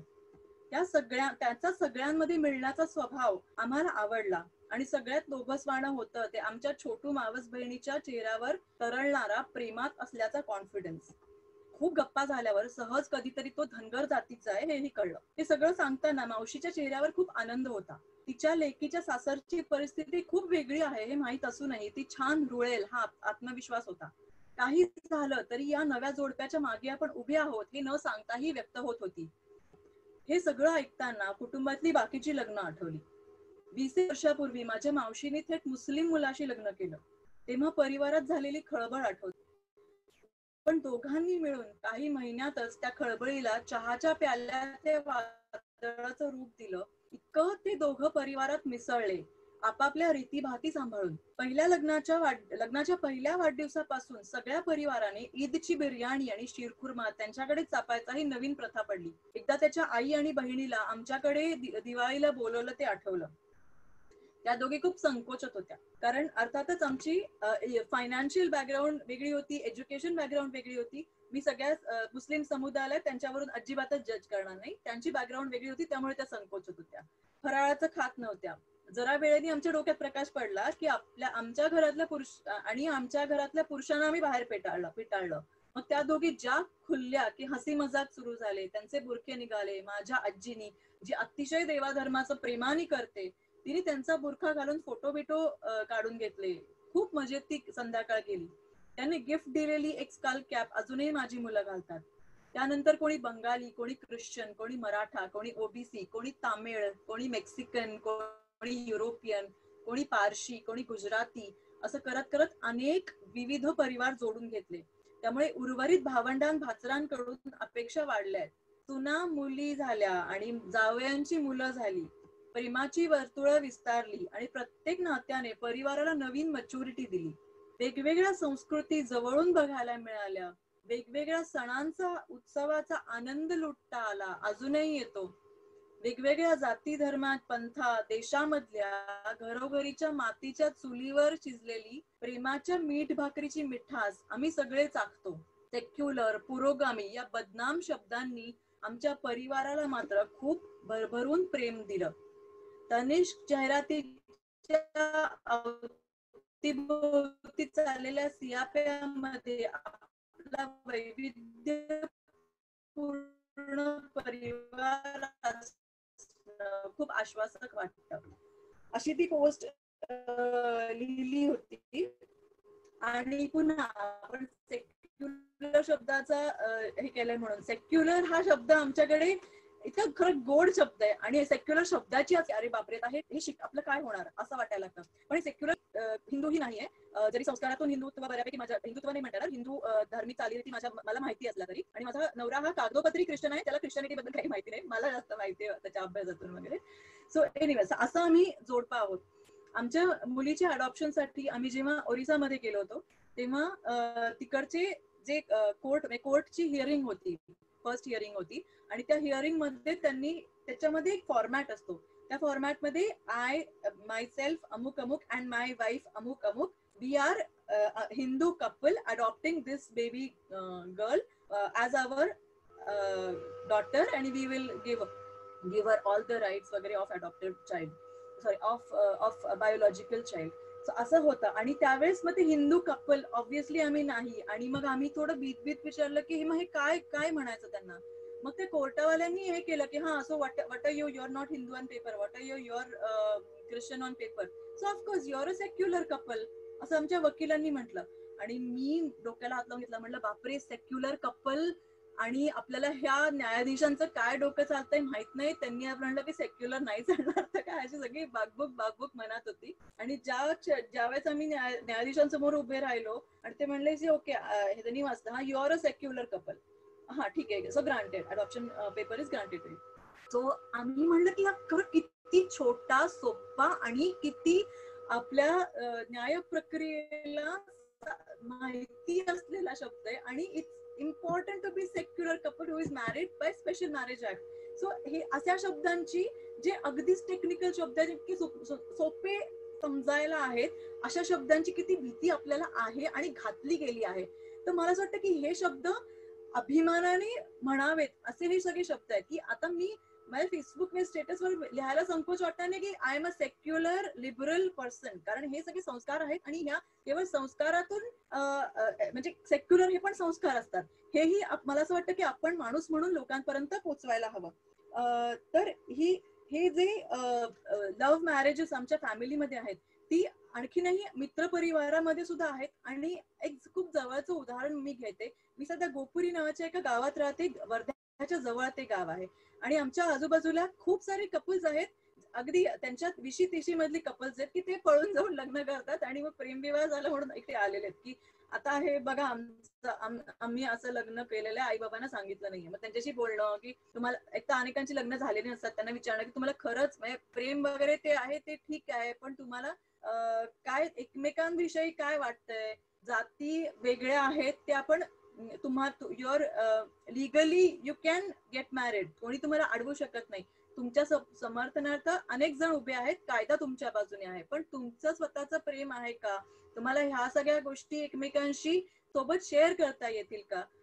आयुष्य एकमेकांचं जोडून करतायत का? ह्याचा तुम्ही व्यक्ती म्हणून, माणूस म्हणून विचार करा. अशी आमची चर्चा वगैरे चाललेली असते.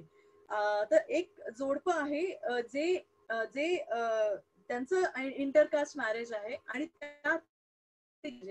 तिच्या बहिणीचं मात्र अरेंज मॅरेज आहे आणि अरेंज मॅरेज सेम कास्ट मध्ये आहे. पण त्या बहिणीला खूप राबवून घेतलं घरच्यांनी आणि खूप ती कष्ट घेतले. खूप दुर्दैवाने तिचा नवरा एका ऍक्सिडेंट मध्ये वारला आणि त्याच्यानंतर तिच्या सासून नाव काढून घेतलं, तिला मोलकरणीसारखं वागवलं. या सगळ्या खूप आधार देते.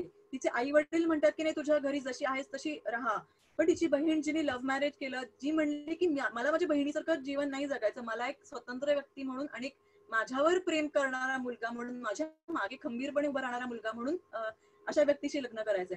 तर अशा व्यक्तीशी तिने लग्न केलं आणि त्या दोघांचं जोडपं खूप आधार तिच्या बहिणीला होतोय. तर हे जे काही आहे ना की प्रेम विवाह म्हणजे केवळ एक दिलवाले दुल्हनिया ले जाएंगे एवढं नसतं. तर प्रेम विवाह म्हणजे एक आपण एक स्वतंत्र व्यक्ती म्हणून विचार करू, आपल्या पायांवर उभे राहू शकणारी व्यक्ती म्हणून दुसऱ्या एका स्वतंत्र व्यक्तिमत्वाशी जोडून घेणं असतं. आणि जसं उत्कर्षा म्हणली की हे जे धर्मीय आंतर जातीय विवाह आहेत, ह्यांनी एक प्रकारची समाजामध्ये उलाढाल होती आहे आणि ढवळून निघतोय समाज.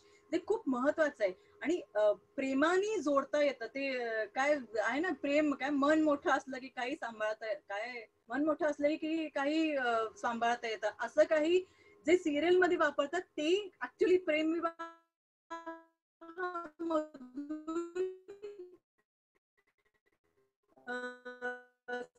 समाजात पसरवणारे, समाजाला माहिती आहेत. जसं चे गवेरा म्हणतो की त्याचा खूप सुंदर कोट आहे की a true revolutionary is guided by the act of love. ते कायम मला असं वाटतं रिव्होल्युशनरी लोकांनी लक्षात ठेवण्यासारखी गोष्ट आहे की प्रेम ही खूप मोठी रिव्होल्युशन आहे आणि प्रेमासाठी आपलं एक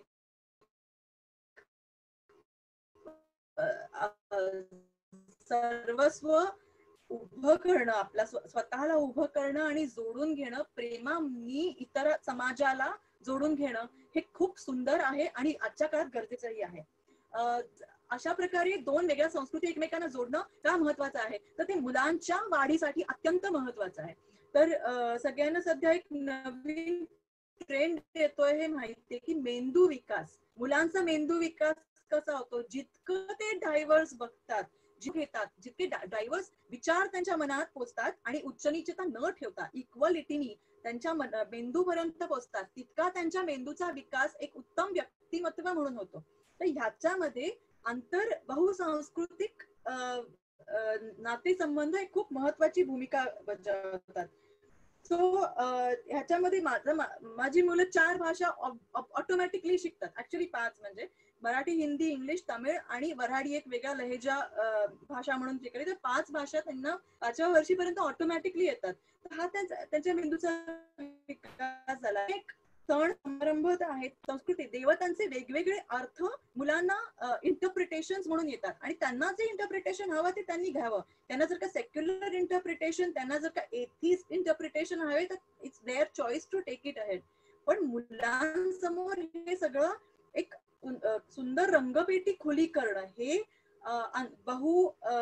सांस्कृतिक विवाह, बहुसांस्कृतिक परिवार करतात आणि पुढच्या पिढीच्या एका उत्कर्षासाठी हे अशा प्रकारची वैविध्यता नातेसंबंधांमध्ये, मित्रमैत्रिणींमध्ये आणि देशामध्ये, एका समाजामध्ये टिकून राहणं, ते त्याचा पीस, शांतीचा भाग तर आहेच, पण त्याशिवाय एक सौंदर्याचा भाग आहे, तोही समाजात टिकून राहणं हे खूप गरजेचं आहे. आता मी काही उदाहरणं देत नाही, माझ्या मुलाला खूप इंटरेस्टिंग प्रश्न पडतात की देव म्हणजे काय, तर विनोबांच्याही सांगते देणारा तो देव. ही छोटीशी एक गोष्ट आहे, त्याच्याने आपल्या देण्याची भावना निर्माण होते. आमच्या आता सृष्टी कोणी निर्माण केली, तर धार्मिक लोक सांगतात की सृष्टी देवांनी निर्माण केली. ख्रिश्चन सांगतात की गॉड, ख्रिश्चॅनिटी सांगते ब्रह्मा हिंदूंमध्ये ब्रह्मानी निर्माण केली. पण आम्ही एक रॅशनल पेरेंट म्हणून आम्ही सांगतो की सृष्टी म्हणजे किंवा जंगल कोणी निर्माण केलं तर मग अनेक असंख्य बहुविध जीवांनी ते निर्माण केलं. तर ह्या वेगवेगळी इंटरप्रिटेशन जेव्हा मुलांना येतात त्यांची इमॅजिनेशन इतकी वेगात वाढते की त्याच्यातून एक काही सुंदर तत्व आपल्या पुढे जगापुढे कदाचित ते पुढच्या पिढी देईल सुद्धा.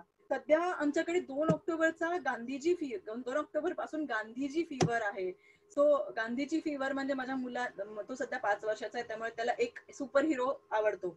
तर सध्या गांधीजी हा सुपर हिरो आवडतोय. ते गांधीजींची गाणी ऐकणे वगैरे चालू आहे आणि आम्ही एकला चलो रे हे गाणं काल ऐकत होतो. आणि मला असं तेव्हा आमच्या घरात पहिल्यांदी हिंदू आणि मुस्लिम हे 2 शब्द असे आले. हिंदू मुस्लिम आणि यांचे भांडण याचे शब्द, हे 2 शब्द पहिल्यांदी आमच्या घरात आले. आणि तेही बंगालच्या फाळणीमध्ये कसे गांधीजी त्यामधून चालत होते, त्या निमित्ताने हे हिंदू मुस्लिम आणि त्यांच्यामधले मतभेद आणि ह्या सगळ्या गोष्टी पुढे आल्या. आणि तेव्हा लक्षात येतं की कितीही भयंकर विदारक परिस्थिती असेल तरीही आपल्याला आज गांधीजींची खरंच आठवण काढून चालायला पाहिजे. ह्या समाजामध्ये आपण ऑनलाईन बसलोय, आपण एका सोशल बबल मध्ये बसलोय आणि ह्यामध्ये आपल्याला चालण्यावाचून पर्याय नाहीये काही. आणि दुसरं की मला असं वाटतं की आपण स्वतः डोकं शांत ठेवणं, आपली अभिव्यक्ती शांतच ठेवणं, प्रेमाचीच अभिव्यक्ती ठेवणं ही आजच्या काळाची गरज आहे. हे मला गांधीजींकडून फार सध्या उलगडतंय. मला पण सध्या मुलाच्या फीवरमुळे मला पण त्याची हीट येतेय.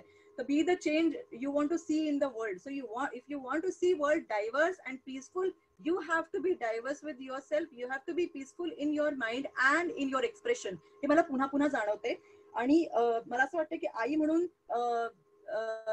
पुन्हा हे जग सुंदर असावं, शांततामयी असावं ह्याची मला अत्यंत गरज वाटते. कारण आई म्हणून मला माहिती की मी माझ्या मुलांना घडवण्यासाठी, जन्माला घालण्यासाठी किती कष्ट घेतलेत हे आई एक चांगलं सांगू शकते. त्यामुळे पुरुषांनी हे जे काय भयंकर करून ठेवलं ना जग, आय एम सॉरी, मी खूप ह्याच्यामध्ये सांगते, 2 द्वैतामध्ये सांगते, पण हे जे जग आहे ते आयांच्या जेव्हा हाती येईल ना तेव्हा खरंच सुरक्षित असेल असं मला खूप स्ट्रॉंगली वाटतं. जेव्हा मी BSc झाले त्याच्यानंतर किंवा आधी मी सोलो ट्रिप्स खूप करायचे. Solo trips sound very fancy, पण एकटी खूप फिरायचे, ट्रेन्स मधून, बसेस मधून, आणि मी निर्भयपणे फिरायचे. 2013 मध्ये जेव्हा निर्भयाची केस आली आणि त्याच्यानंतर जे काही मीडियाचं झालं, जे काही मीडियानी पसरवलं, त्याची भीती खूप जोरात मनात बसली.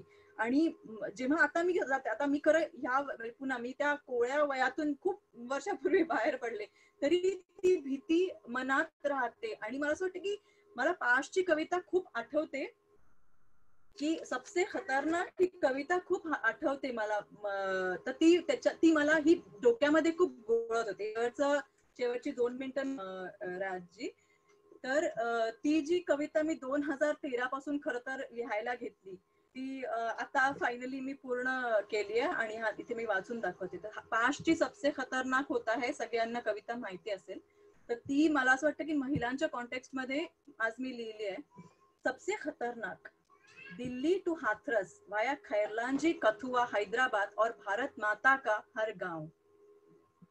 स्कूल ना जा पाना, बीच में शिक्षा छूट जाना सबसे खतरनाक नहीं होता. खूब पढ़ी लिखी प्रतिभा को घर पे बिठाए जाना, आकांक्षाओं के पंखों को पिंजरे में कैद कर लेना बुरा तो है, लेकिन सबसे खतरनाक नहीं होता. सबसे खतरनाक होता है औरत की कर्तव्यगारी उसके स्त्री शरीर से आंकना. सबसे खतरनाक होता है औरत की पहचान उसके मादा होने से आंकना. ससुराल वालों की मार सबसे खतरनाक नहीं होती. बहू को दहेज पे तोलना सबसे खतरनाक नहीं होता. घर की लक्ष्मी को दिन रात कोलू के जानवर की तरह मेहनत करवाना बुरा तो है, लेकिन सबसे खतरनाक नहीं होता. सबसे खतरनाक होता है चुप्पी साध लेना, अन्याय को झेलना, ना होना आक्रोश का, सब कुछ सहन कर जाना. सबसे खतरनाक होता है अंदर की चिंगारी बुझ जाना. छेड़खानी, बलात्कार सबसे खतरनाक नहीं होता।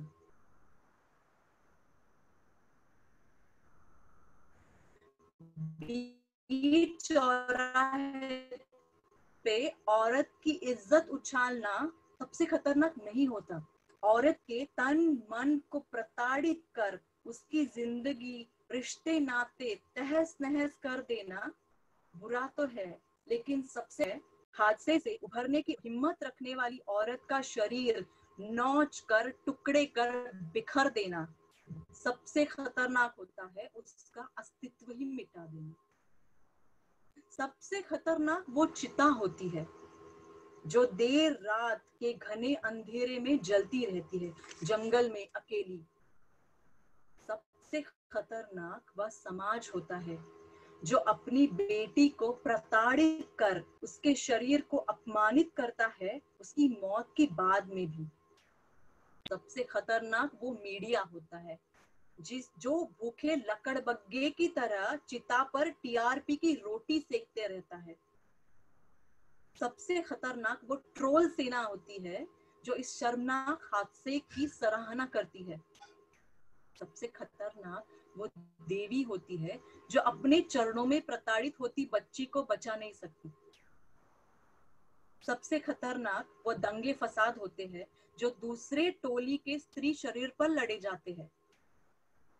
सबसे खतरनाक वो बहस है जो माँ बहन की गालियों पर या चर्चा करते औरतों की गुप्तांगों पर खत्म होती है। बसों, ट्रेनों में बैठे बिठाए छेड़े जाना सबसे खतरनाक नहीं होता।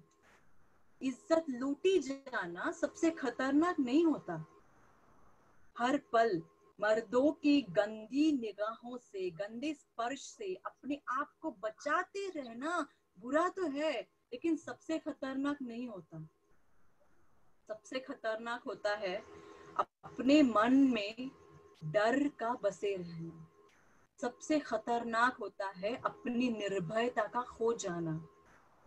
और सबसे खतरनाक होता है अपनी बेटियों के लिए डरावनी सी दुनिया छोड़ जाना। बस इकडे मी माझं म्हणणं। धन्यवाद। वा, छान.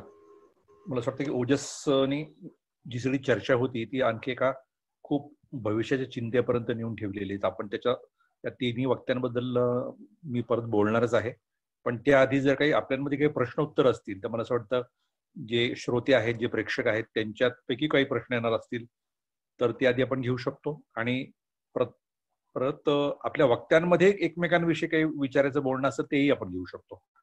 तर श्रोते, आपले जे तिन्ही सन्माननीय वक्ते आहेत त्यांना एकमेकांविषयी काही कमेंट करायचे ते आपल्या बोलण्यावर, तर ते आपण करू शकतो आता. त्यासाठी काही मिनिटं देऊ शकतो आपण.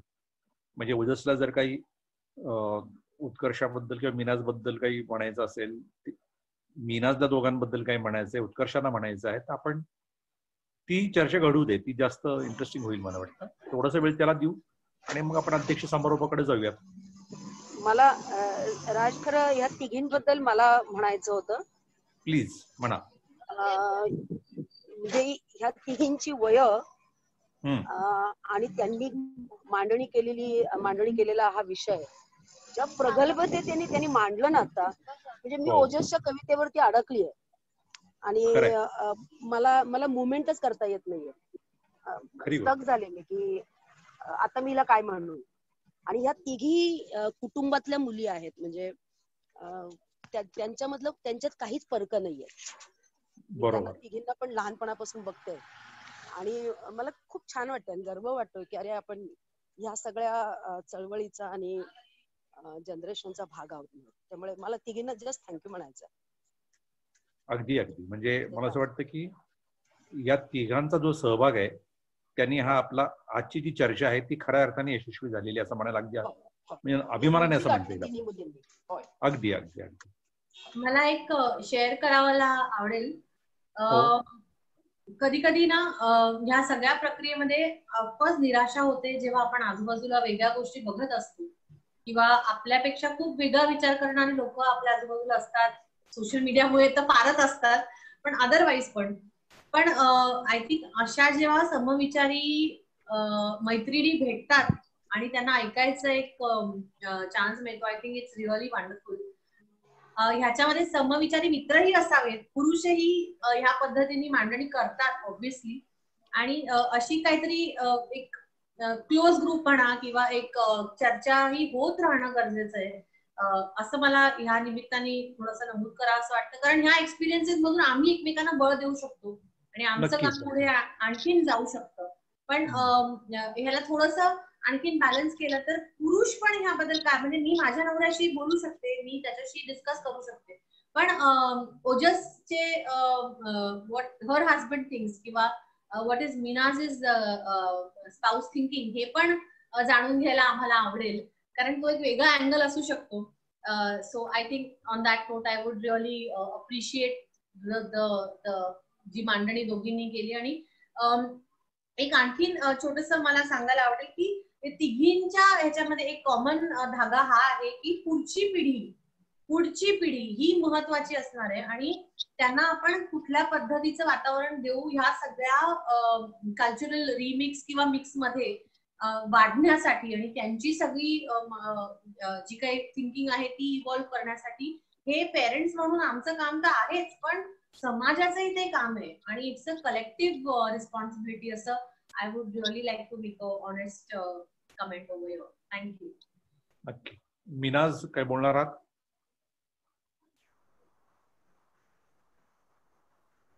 ओजस? मी उत्कर्षाशी सहमत आहे की हो, खरंच पुढची पिढी आणि आपण आया म्हणून खरंच आपल्याला असं विचित्र वाटत असतं की कुठल्या समाजात आपण मुलांना ढकलतोय, आणि अतिशय महत्वाची जबाबदारी आपली एक आई म्हणून आहे चळवळी चालवण्याची आणि चालू ठेवण्याची. आणि जसं अनिताताई म्हटली की ह्या सगळ्या आमच्याच परिवारातल्या मुली आहेत, आपण तिघी एका परिवारातल्या मुली आहोत. सो मला एक महत्वाचं सांगायचं अगदीच गरजेचं आहे की आम्ही लहान होतो आणि आई बाबा आणि त्या दोघांच्याही परिवारांचे संस्कार अगदीच महत्वाचे आहेत आणि त्यांनी खूपच मोठं केलं. त्याच्या इतकेच महत्वाचे आई बाबा, आम्ही लहान असताना समता आंदोलनात होते आणि अनिताताई आणि अशा अनेक आमच्या ताया मावश्या सगळ्या आमच्या सोबत असायच्या आणि त्या सगळ्यांच्या संस्कार केले नाही, पण सगळ्यांसोबत जी धमाल आम्ही केली त्याच्यातून विविधता जी समजली, म्हणजे आमच्याकडे इतकी डायव्हर्स लग्न किंवा परिवार तेव्हा नव्हते, पण ही जो मित्र परिवार जो आहे तो त्यांनी आमच्यावरती जे संस्कार केले किंवा आपल्याला जे एक वरती उचललं, खरोखर एक विकास केला आपला चांगल्या अर्थाने, तो तर ती पण एक गरज आहे की अशा प्रकारे आपण जोडले जाणं आणि सहपरिवार जोडले जाणं ही पण खूप गरज आहे. कारण ही आपली एक कम्युनिटी आहे एका अर्थाने. समविचारी असण्याची पण गरज नाही, पण प्रेमाचा विचार करणारी, प्रेम जोडले पण आणि शांतता एकमेकांना सांगू इच्छिणारी अशी एक कम्युनिटी आपण सगळे आहोत.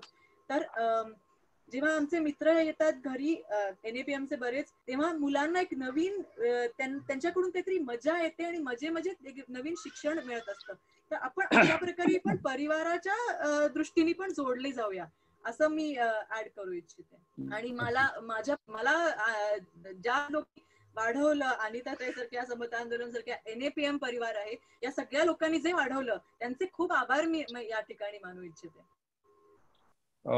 मी खरं तर अनिता जे म्हणाली त्याच्याशी मी अगदी 100% सहमत आहे की मुळात या यंग जनरेशन मध्ये या तिघींनी एका अर्थाने आम्हाला जास्त समृद्ध करून ठेवलं आजच्या दिवशी, असं मला नक्की म्हणायला लागेल. कारण की ज्या आत्मीयतेने आणि सेम टाइम प्रगल्भतेने त्या तिघे बोलत होत्या, हे कॉम्बिनेशनच फार रेअर आहे माझ्या दृष्टीने.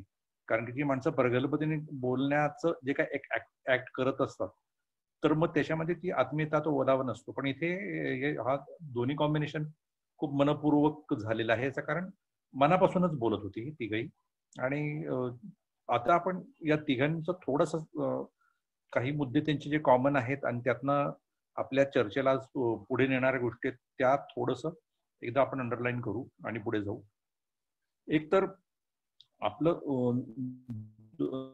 विषय होता त्या विषयाला मला असं वाटतं की आपण नक्की पोचू शकलो की हाथरस ही एक अपवादात्मक घटना आहे आणि आपल्या समाजाची ही मानसिकता आहे ही खरं म्हणजे जास्त माणुसकीला जपणारी, एकमेकांना जपू पाहणारी, एकमेकांसोबत राहू पाहणारी अशा प्रकारची आहे.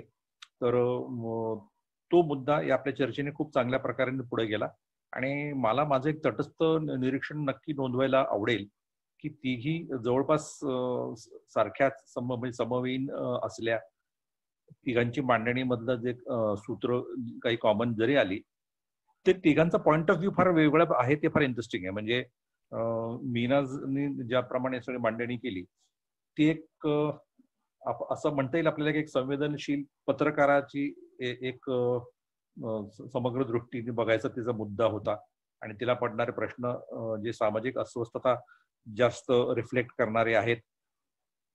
पुढे ज्याप्रमाणे उत्कर्षाने मांडणी केली त्याला एक कौटुंबिक दृष्टिकोन होता, कारण की तो तिच्या कौटुंबिक अनुभवातनं आलेला होता आणि त्यातनं त्या अनुभवातनं तिला ज्या काही गोष्टी सापडल्या त्या तिने तिच्या पद्धतीने मांडल्या. ओजसने ही लिंक आणखी पुढे नेली की ज्या कुटुंब पद्धतीबद्दल म्हणजे ज्या समाजाबद्दल मीनाज बोलते त्या समाजातले भीती मांडते, त्याच्यानंतर उत्कर्षाने त्याचे कौटुंबिक संदर्भ मांडले. ओजसने आणखी पुढे मुद्दा नेला की पुढच्या जनरेशनला आपण कुठलं जग देणार आहोत. तर मला असं वाटलं की ही जी प्रोग्रेशन आहे ना, ही जी न ठरवता आपल्या आजच्या चर्चेला साधली ते फार इंटरेस्टिंग आहे. म्हणजे हे त्याच्यामुळे सगळी चर्चा एके ठिकाणी न रेंगाळता ती खूप वेगळ्या पद्धतीने पुढे पण जात राहिली आणि ती पुढे पुढे नवीन नवीन मुद्दे त्यात जोडत राहिली. अगदी थोडक्यात जरी आपण याचा गोष्टी घ्यायचा आणि त्यातले काही मुद्दे, जसं मी आधी एक्सपेक्ट करत होतो की तिघींनी आपापल्या विषयी जे बोलावं, तर त्यातले तेच मुद्दे होते. कदाचित एकमेकांच्या मुद्द्याला आपण काही डिफेंड करू, काही त्याला आणखी काही कॉम्प्लिमेंटरी काही जोडू, काही बोलू त्याच्यावर, कारण ते बोलणं पण आवश्यक आहे. मीनाजने जे मुद्दे मांडले तर त्यातला काही जे मुद्दे ते आपण जरा पुढे घेऊन जाऊ. की ही सगळी चर्चा एका आणखी कॉमन मुद्द्यावर होती की तनिष्काची जी ऍड आहे त्या ऍडवरनं पण आपल्याला एक आपण असं म्हणू की विचार करायला किंवा चर्चेला उद्युक्त झालो.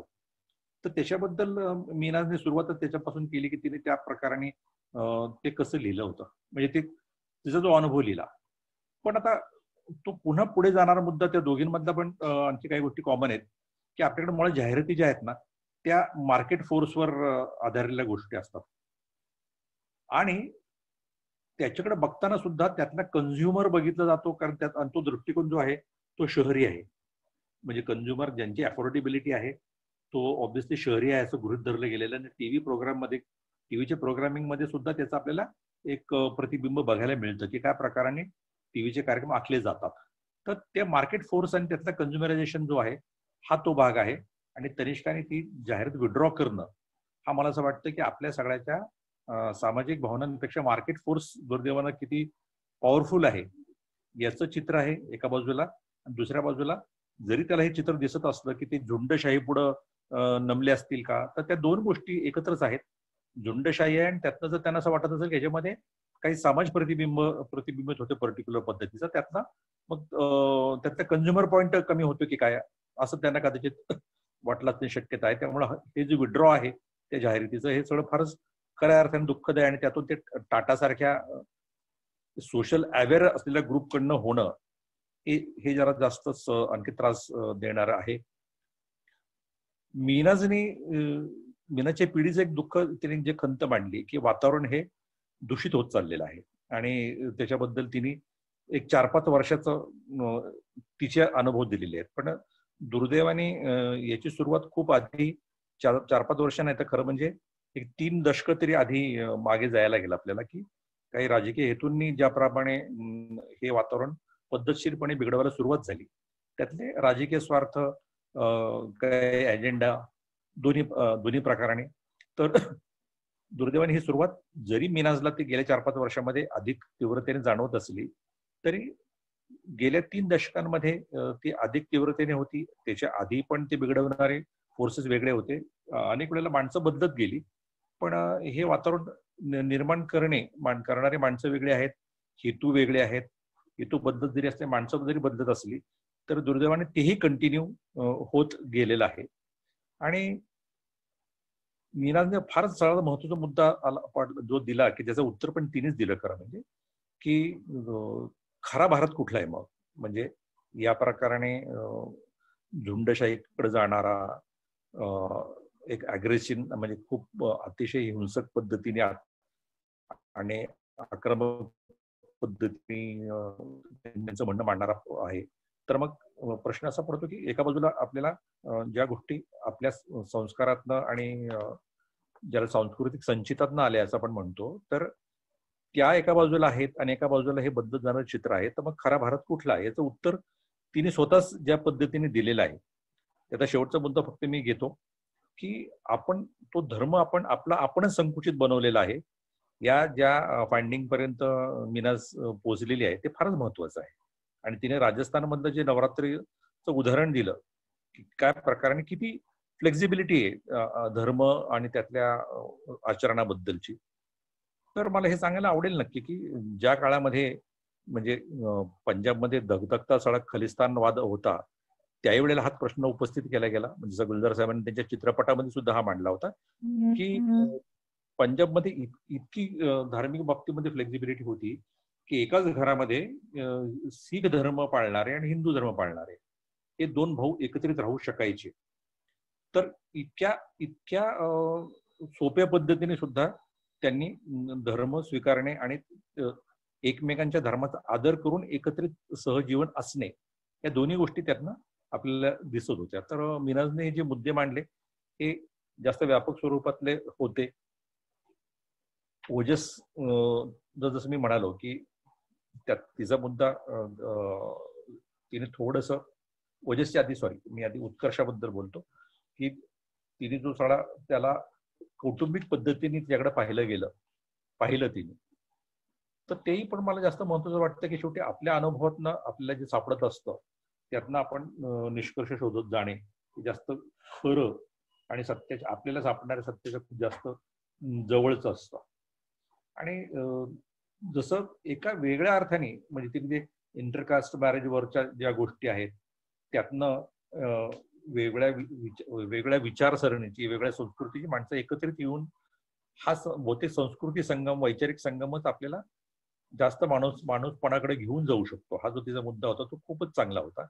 आणि लव्ह इज द कोर आणि त्यातला माणूस हा त्यातला अंतिम कन्सर्न असायला पाहिजे. हा पण मला वाटतं की उत्कर्षाचे विचार खूप मोठ्या माणूसपणाकडे नेणारा आपल्याला दिसतो. आणि तिचा जो सगळ्यात शेवटी तिचा तो पॉझिटिव्ह दृष्टिकोन आहे की भले तो आपण पारंपरिक पद्धतीने आता जरी बोलत असलो की तो प्याला अर्धा भरलेला का रिकामा आहे, आपण तो भरलेला पाहणे हा पॉझिटिव्हनेस आहे. पण त्याच हिशोबाने तिने जे सांगितलेलं आहे की आंतरजातीय आणि धार्मिक विवाहातून आलेली जी संतती आहे तिच्याबद्दल तिला जे प्रश्न पडले होते की तिने तो मुद्दा जो आला की त्यांनी दोन्हीकडचं घ्यावं. मला उत्कर्ष हे जास्त सांगायला आवडेल की खरं म्हणजे अशा प्रकारे आलेली जी संतती आहे ना तिला जास्त मोकळं आभाळ आहे. स्वातंत्र्य ते खूप अनोखं आहे की त्यांनी त्यातलं काय स्वीकारायचं आणि कसं स्वीकारायचं आहे. तर उलट ती फार मला असं वाटतं की खूप नशिबान पिढी असणार आहे आपली. तर आणि त्यांनी सगळ्यांनी तो सगळ्यात तुझा शेवटचा मुद्दा आहे की हा भावनिक बंध जो आहे हा आपण पुढे न्यायला पाहिजे आणि त्यातनं इन्सान बनण्याची जी प्रक्रिया आहे किंवा ती आस मात्र आपण कायम ठेवायला पाहिजे आहे. आणि आता मी आणखी थोडक्यात ओजस बद्दल सांगतो. सगळ्या शेवटी ओजस बोलली असल्यामुळे कदाचित ते जास्त ताजं आहे आणि त्याचं इम्पॅक्ट पण जास्त आहे. त्यामुळे मी त्याविषयी फार जास्त बोलू नये, पण जे दोन महत्वाचे जे मुद्दे आहेत ते मला नक्की सांगायला आवडतील की त्यातला जो मीडिया आणि सोशल मीडिया हा जो भाग तिने चर्चेला आणला की एका अर्थाने मीडियावर बहिष्कार आपण टाकलाय, ते आपल्या खिडक्या बंद करून टाकल्या म्हणजे ते बाहेर गोंगवणारं वादळ आपल्यापर्यंत येणारच नाही. हा थोडासा जरा बाबडेपणा आपण बाळगायला प्रयत्न केला तर तो सोशल मीडियाच्या त्या फटीतनं आपल्यापर्यंत पोहोचतो. म्हणजे आपल्या फॅमिली ग्रुपवर जे काही फाइंडिंग आपल्याला यायला लागतात ती काही वेळेला अशी थरका बुडवणार आहेत की आपल्याला ही मनभेद घडवण्यामध्ये ही सगळं आपल्या आसपासची माणसं कशी काय यशस्वी झाली. तर मला याच्याकडं एक वेगळा मुद्दा सांगायचा की हा थोडासा अलगाव निर्माण करणं ह्यातला जो एका मोठ्या षडयंत्राचा भाग आहे. याच्यामध्ये डेटा स्वस्त करणे हा फार बेसिक मुद्दा आहे. म्हणजे असं म्हणलं जातं की रेशन कार्डावरचं युनिट जे आहे, युनिट्स कमी व्हायला लागले रेशन कार्डावरची, आणि डेटा मात्र स्वस्त झाला, फ्री झाला. याचं कारणच ते होतं की तुम्हाला एका वेगळ्या गुंगीमध्ये ठेवणं. पूर्वी जसं धर्म ही गुंगी आहे किंवा धर्म ही आबोची गोळी आहे, अशाप्रमाणे मार्क्सची मांडणी केली. आज नुसत्या धर्मावर न थांबता आपल्याला त्या डेटामधनं एका व्हर्च्युअल जगामध्ये रमवणे आणि गुंगवणे हा सुद्धा प्रकार या सगळ्या मंडळींनी साधलेला आहे. त्यातनं जो सगळ्यात ओजसचा फारच महत्वाचा वाटला की ज्याला आपण सत्यम शिवम सुंदरम या गोष्टीची आपल्याला एक फायनल आच असते. तर त्या नातेसंबंधांमध्ये जी विविधता आपण टिकवलेली पाहिजे, ज्याबद्दल की त्यात फक्त शांतीच नाही, त्यातलं एक सौंदर्य आहे. तर मला असं वाटतं की हा फारच मोठा विचार ओजसचा आहे, आणि जो आपल्याला ज्या तिने सांगितल्याप्रमाणे एका फायनल ट्रूथ पर्यंत, म्हणजे शेवटी काही झालं तर शेवटी गांधी उरतोच आपल्या आयुष्यामध्ये असं जे आपण म्हणतो, त्यापर्यंत ती गेलेली. आणि तिची जी कविता आहे ती हादरवून टाकणारच आपली. आपण त्याबद्दल सगळं बोललोच. वेळ आपल्याकडे कमी आहे म्हणून मी थोडस माझं समारोपाचं बोलणं जे मला म्हणायचं आहे हे थोडक्यात सांगणार आहे. जसं मी सांगितलं की हा विषय जो आहे हा एका अर्थाने काय 2 तासांमध्ये चर्चेला येण्यासारखा नाही. याला आपण काही दिवसांची सत्र केली, जसं आपण म्हणालो की आपल्यामध्ये कम्युनिटी निर्माण झाली, आणि ही एक निरंतर प्रक्रिया आहे. तर ती काय 2 तासांमध्ये संपेल, आटोपेल अशी आपल्या अपेक्षा आपली पण नव्हती. पण या सगळ्यांना एक गती मिळवून देणे, एक सुरुवात करून देणे हा हेतू जर आपला आजचा असेल तर तो 100% यशस्वी झालेला आहे. पण हा 2 तासाचा नाही, पण तरी देखील मला सांगताना विवेकानंदांनी अक्षरशः त्या 2 वाक्यांमध्ये किंवा खरं एका वाक्यामध्ये आपल्या संस्कृतीचं किंवा जनमानसाचं काय आपण त्याला समृद्धता, सामर्थ्य हे दोन्ही सांगितलं. की त्यांनी असं सांगितलं की भारतीय संस्कृतीचं समृद्धता किंवा सामर्थ्य कशात आहे, तर हिंदूंनी मुसलमानांना सहिष्णुता दिली आणि मुस्लिमांनी हिंदूंना समता दिली. हा जर विनिमय आपण यशस्वी करू शकलो तर आपल्या इतकी समृद्ध आणि सामर्थ्यवान संस्कृती कुठलीच नसणार. मला असं वाटतं की या विवेकानंदांच्या 2 वाक्यांमध्ये आपल्या अनेक प्रश्नांची उत्तरं आणि आपल्या अनेक भविष्यकालीन भीतींबद्दलची उत्तरं देखील किंवा आपण म्हणू की सोल्युशन्स देखील त्याच्यामध्ये आहेत. या तिघींचा बोलण्यातला आणखी जो एक भाग होता की जो मला फार सुखावलेला आहे, आणि आजच्या चर्चासत्राचा जे हेतू पण तोच होता की हाथरस के आगे जहां और भी आहे. म्हणजे केवळ हाथरसच्या घटनेने आपण हादरलेलो नक्की आहोत, त्याचा आपण अंतर्मुख विचार केला पाहिजे, त्यासाठी अनुकंप बाळगली पाहिजे. पण एका बाजूला निराश होऊन पण चालणार नाही की सगळंच काही संपलेलं आहे का. तर या तिघींच्या बोलण्यामध्ये जो पॉझिटिव्ह सेन्स होता की एवढं होऊन सुद्धा घाबरण्याचं कारण नाही, नक्की याच्यात आपण बाहेर पडू शकू. तर हा जो आशावाद आहे तो मला वाटतं आपण असं दुर्दम्य ठेवायला हवा. जे आजच्या चर्चासत्राचं फाइंडिंग हे फार चांगलं आहे की या तिन्ही वेगवेगळ्या पार्श्वभूमीतनं, वेगवेगळ्या माइंडसेटमधनं, वेगवेगळ्या विचारसरणीमधनं आपलं बोलणं मांडणारे आहेत. पण तरी देखील तिघींमध्ये एक आशा ही दिसली कॉमन की नाही, सब कुछ नाही बिघडा हुआ आहे. तर मला असं वाटतं हे फार पॉझिटिव्ह आहे. आता जसं आपण जो अनिताने आधी उल्लेख केला की या सगळ्यांना बळ देणारी जी गोष्ट आहे ती परत गंगा जमुनी संस्कृती किंवा संस्कृतीबद्दल गंगा जमुनी पण असं आपण म्हणायला हरकत नाही. ती आपल्याला बळ देणारी गोष्ट आहे, ज्याचा ऐतिहासिक वारसा आपल्याला आहे. दुर्दैवाने ज्यांनी इतिहास लेखन केलं ते वेगवेगळ्या बाजूने झालं, आणि ते वेगवेगळ्या प्रदेशामध्ये वेगळ्या पद्धतीने लिहिलं गेलेलं आपल्याला सापडेल. त्याचं कारण ते थोडंसं राजकीय सोयीने काही वेळा लिहिलं गेलेलं आहे, काही वेळेला सामाजिक रेट्यातनं काही वेळा लिहिलं गेलंय. पण शेवटी जो खरा इतिहास आहे तो दपत नाही, तो झिरपत पुढे येतच जातो.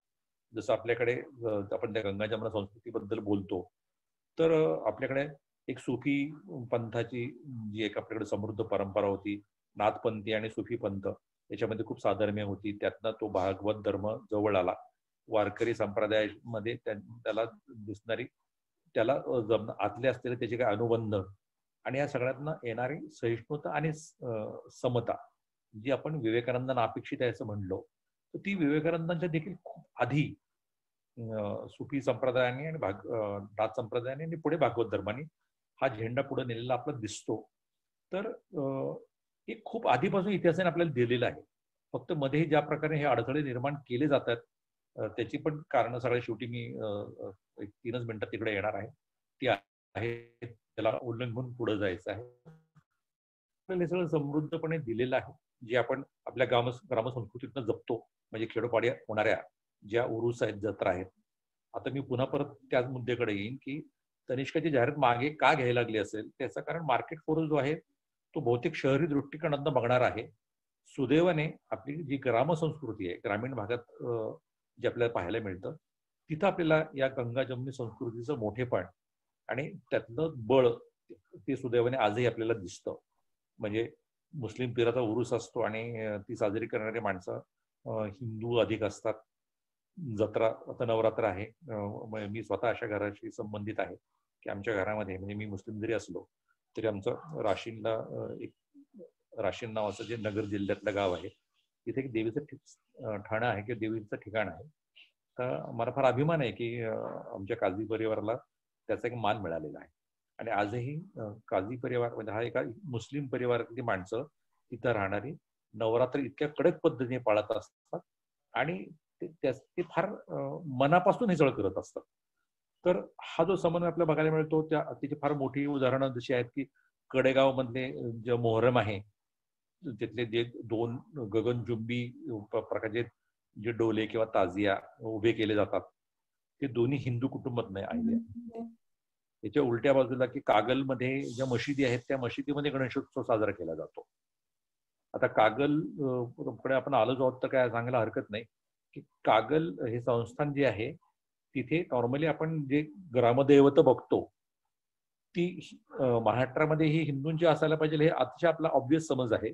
पण कागल संस्थानामधले जे ग्रामदैवत आहे ते गैबी पीर आहे आणि तिथल्या सगळ्या तिथल्या मंडळींच्या लेटर हेडवर सुद्धा गैबी पीर प्रसन्न असं स्पष्टपणे लिहिलेलं असतं एका बाजूला.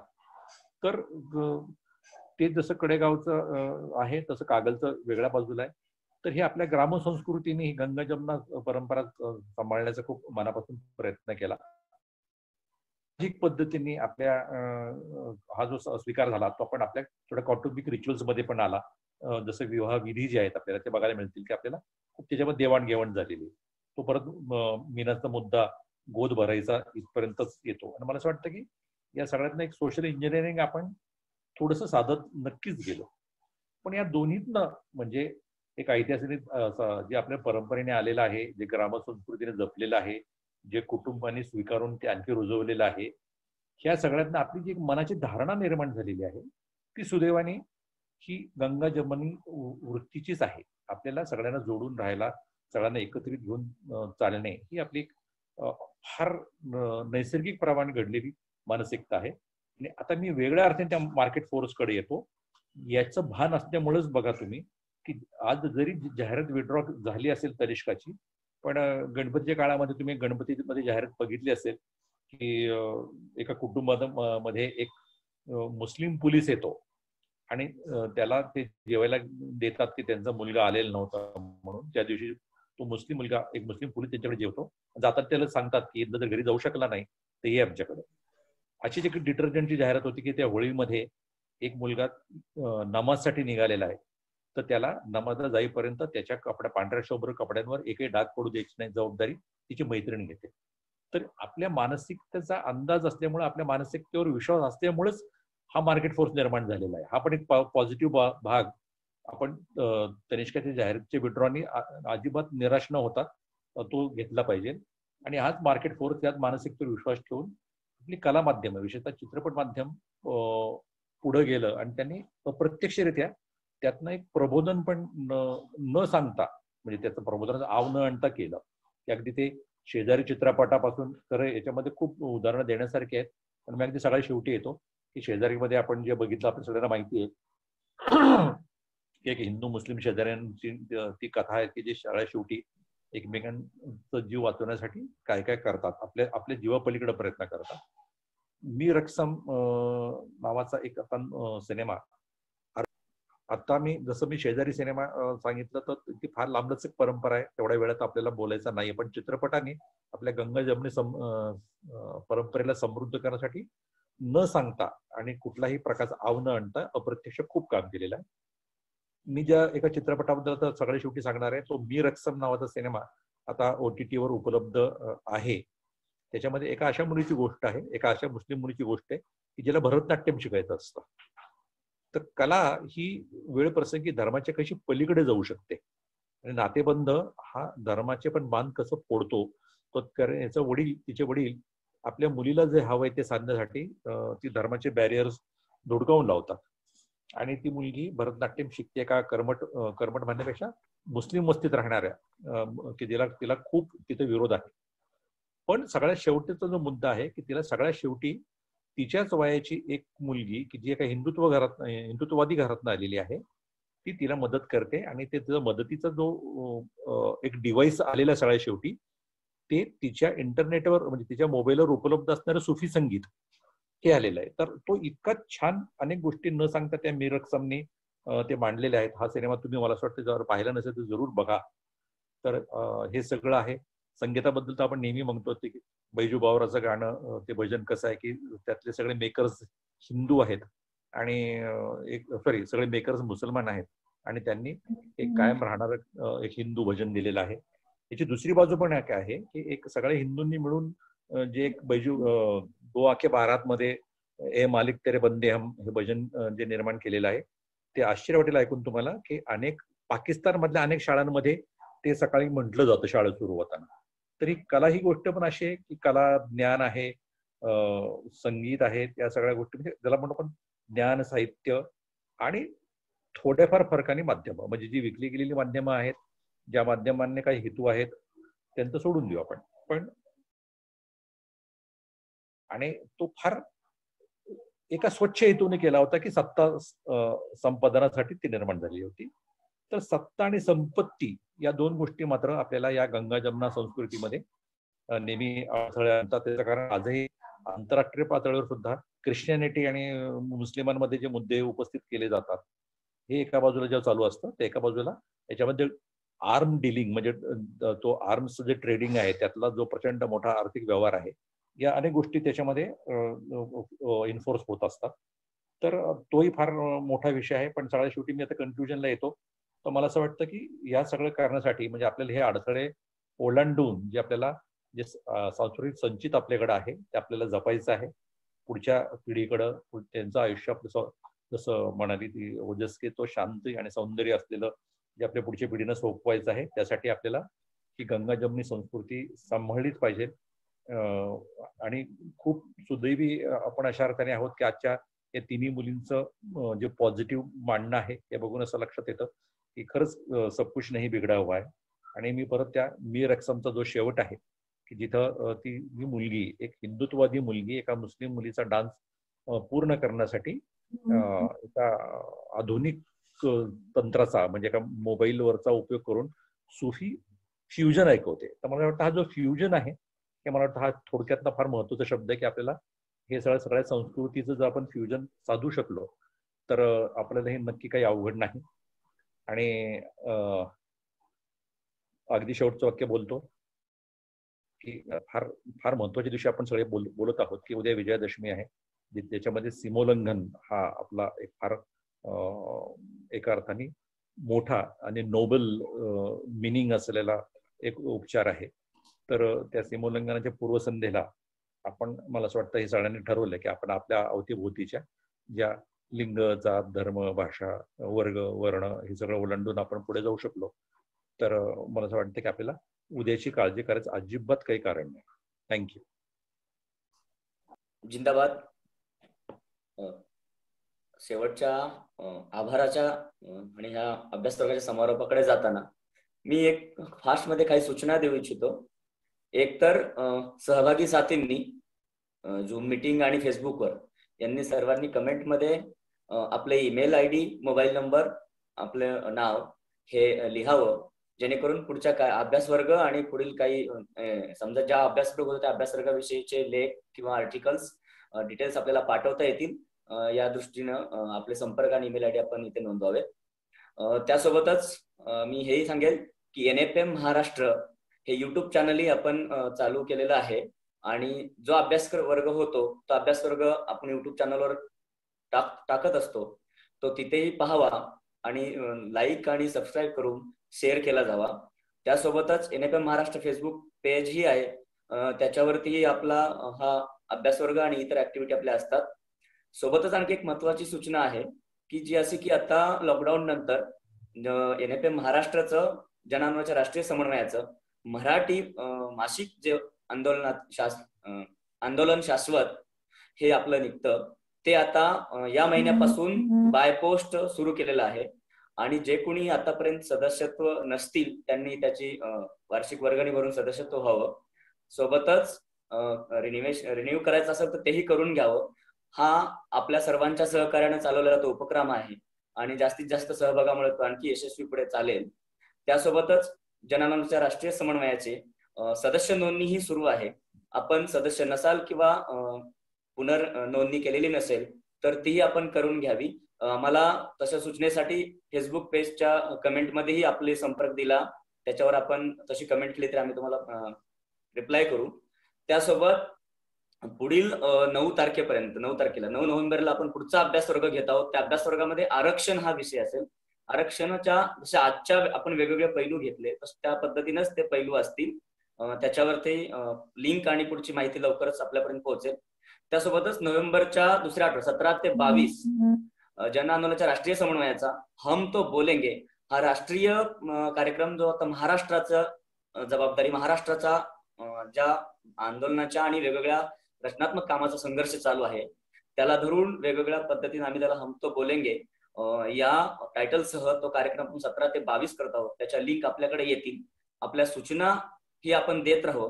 या अभ्यासक्रमासाठी आपल्या सूचना असतील, आपल्या प्रतिक्रिया आणि आपले अभिप्राय हे आम्हाला कळवत राहावे. त्याच्या प्रत्यक्षतेने आम्ही स्वागत करू. त्यासोबतच या आभाराकडे जाताना मी फक्त एक गोष्ट नोंदवतो, कारण मी गेल्या खूप काळापासून होतो. मला 2 शब्दाची खूप, मी गांधीयन विचारामध्ये काम करतो पण मी मराठवाड्याच्या ग्रामीण भागातून आलो. एक तर आहे की मर्द आणि नवरा. मला या 2 शब्दापासून जरा थोडासा अलर्जी वाटते, कारण एक तर मर्द म्हणजे पुन्हा ते वर्चस्वादाकडे आपण जातो किंवा आणि नवरा तर आपल्या ह्या चळवळीतील साथींनी तरी किमान ही सुरुवात आता करावी आणि बरेचसे साथी केलेले आहे की जीवन साथी म्हणून आपण बोलतो.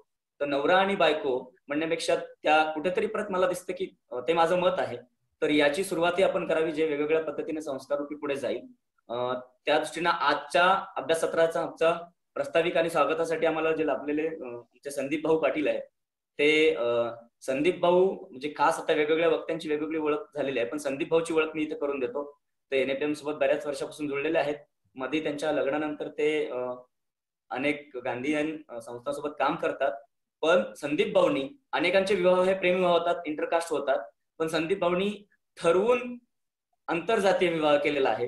ही त्यांची एक खासियत. आणि दुसरी गोष्ट, ते विनोबा ज्या गावात राहिले त्या गागोद्यामध्ये ते ग्रामदानी गाव आहे, त्या गागोद्याच्या तिथला जो डोंगर आहे ते गावासोबत गाव एका बाजूला असतानाही ते एकटे उभं राहून तो डोंगर त्यांनी वाचवलेला आहे. असे आमचे संदीप भाऊ आहेत. त्याचबरोबर आजचे वेगवेगळे वक्ते आम्हाला लाभले. मिनलताई असतील, उत्कर्ष असतील, ओजस आणि राजभाऊ तुम्ही. कारण मी तुम्हाला खूप वेळा नाही वाचलेलं किंवा खूप कमी वाचलं, पण ऐकलं 2-3 ठिकाणी. पण आज आम्हाला वेगळ्या पैलून, कारण आजचा 15-15 मिनिटाचा वेळ हा प्रत्येक व्यक्तीला करता 2-2 तासाचा वेळ हवा होता. तसा हा अभ्यास वर्गाच्या मध्ये तो वेळ आपल्याला देता येत नाही, म्हणजे कमी पडतो तसा. पण तरीही आपण सर्वांनी खूप कमी वेळामध्ये अतिशय उत्कृष्ट मांडणी केली आणि वेगवेगळे पैलू, जशी तनिष्कची दुसरी बाजू एक थोडक्यात कळाली, तसे त्याचे वेगवेगळे पैलू आणि याला एका समारोपाकडे नेताना पुढे काय करावं याच्यापर्यंत तुम्ही राजभाऊ आणलं आणि त्याला एका व्यवस्थित पैलूवरती आणून ठेवलं. आपण नक्कीच यातून आणखी पुढे काही गोष्टी शिकत राहू आणि करत राहू. आजच्या सर्व वक्त्यांचं मनपूर्वक आभार जन आंदोलनाच्या राष्ट्रीय समन्वयाकडून. तसेच फेसबुक असेल, झूम असेल, या सर्व माध्यमांवरती आजच्या अभ्यास वर्गामध्ये सहभागी झालेल्या सर्व साथींचं ही आभार. त्यासोबतच प्रश्न विचारले, याच्यावरती मतं नोंदवलेली, फेसबुकवरती कमेंट केलेल्या सर्व साथींचा आभार.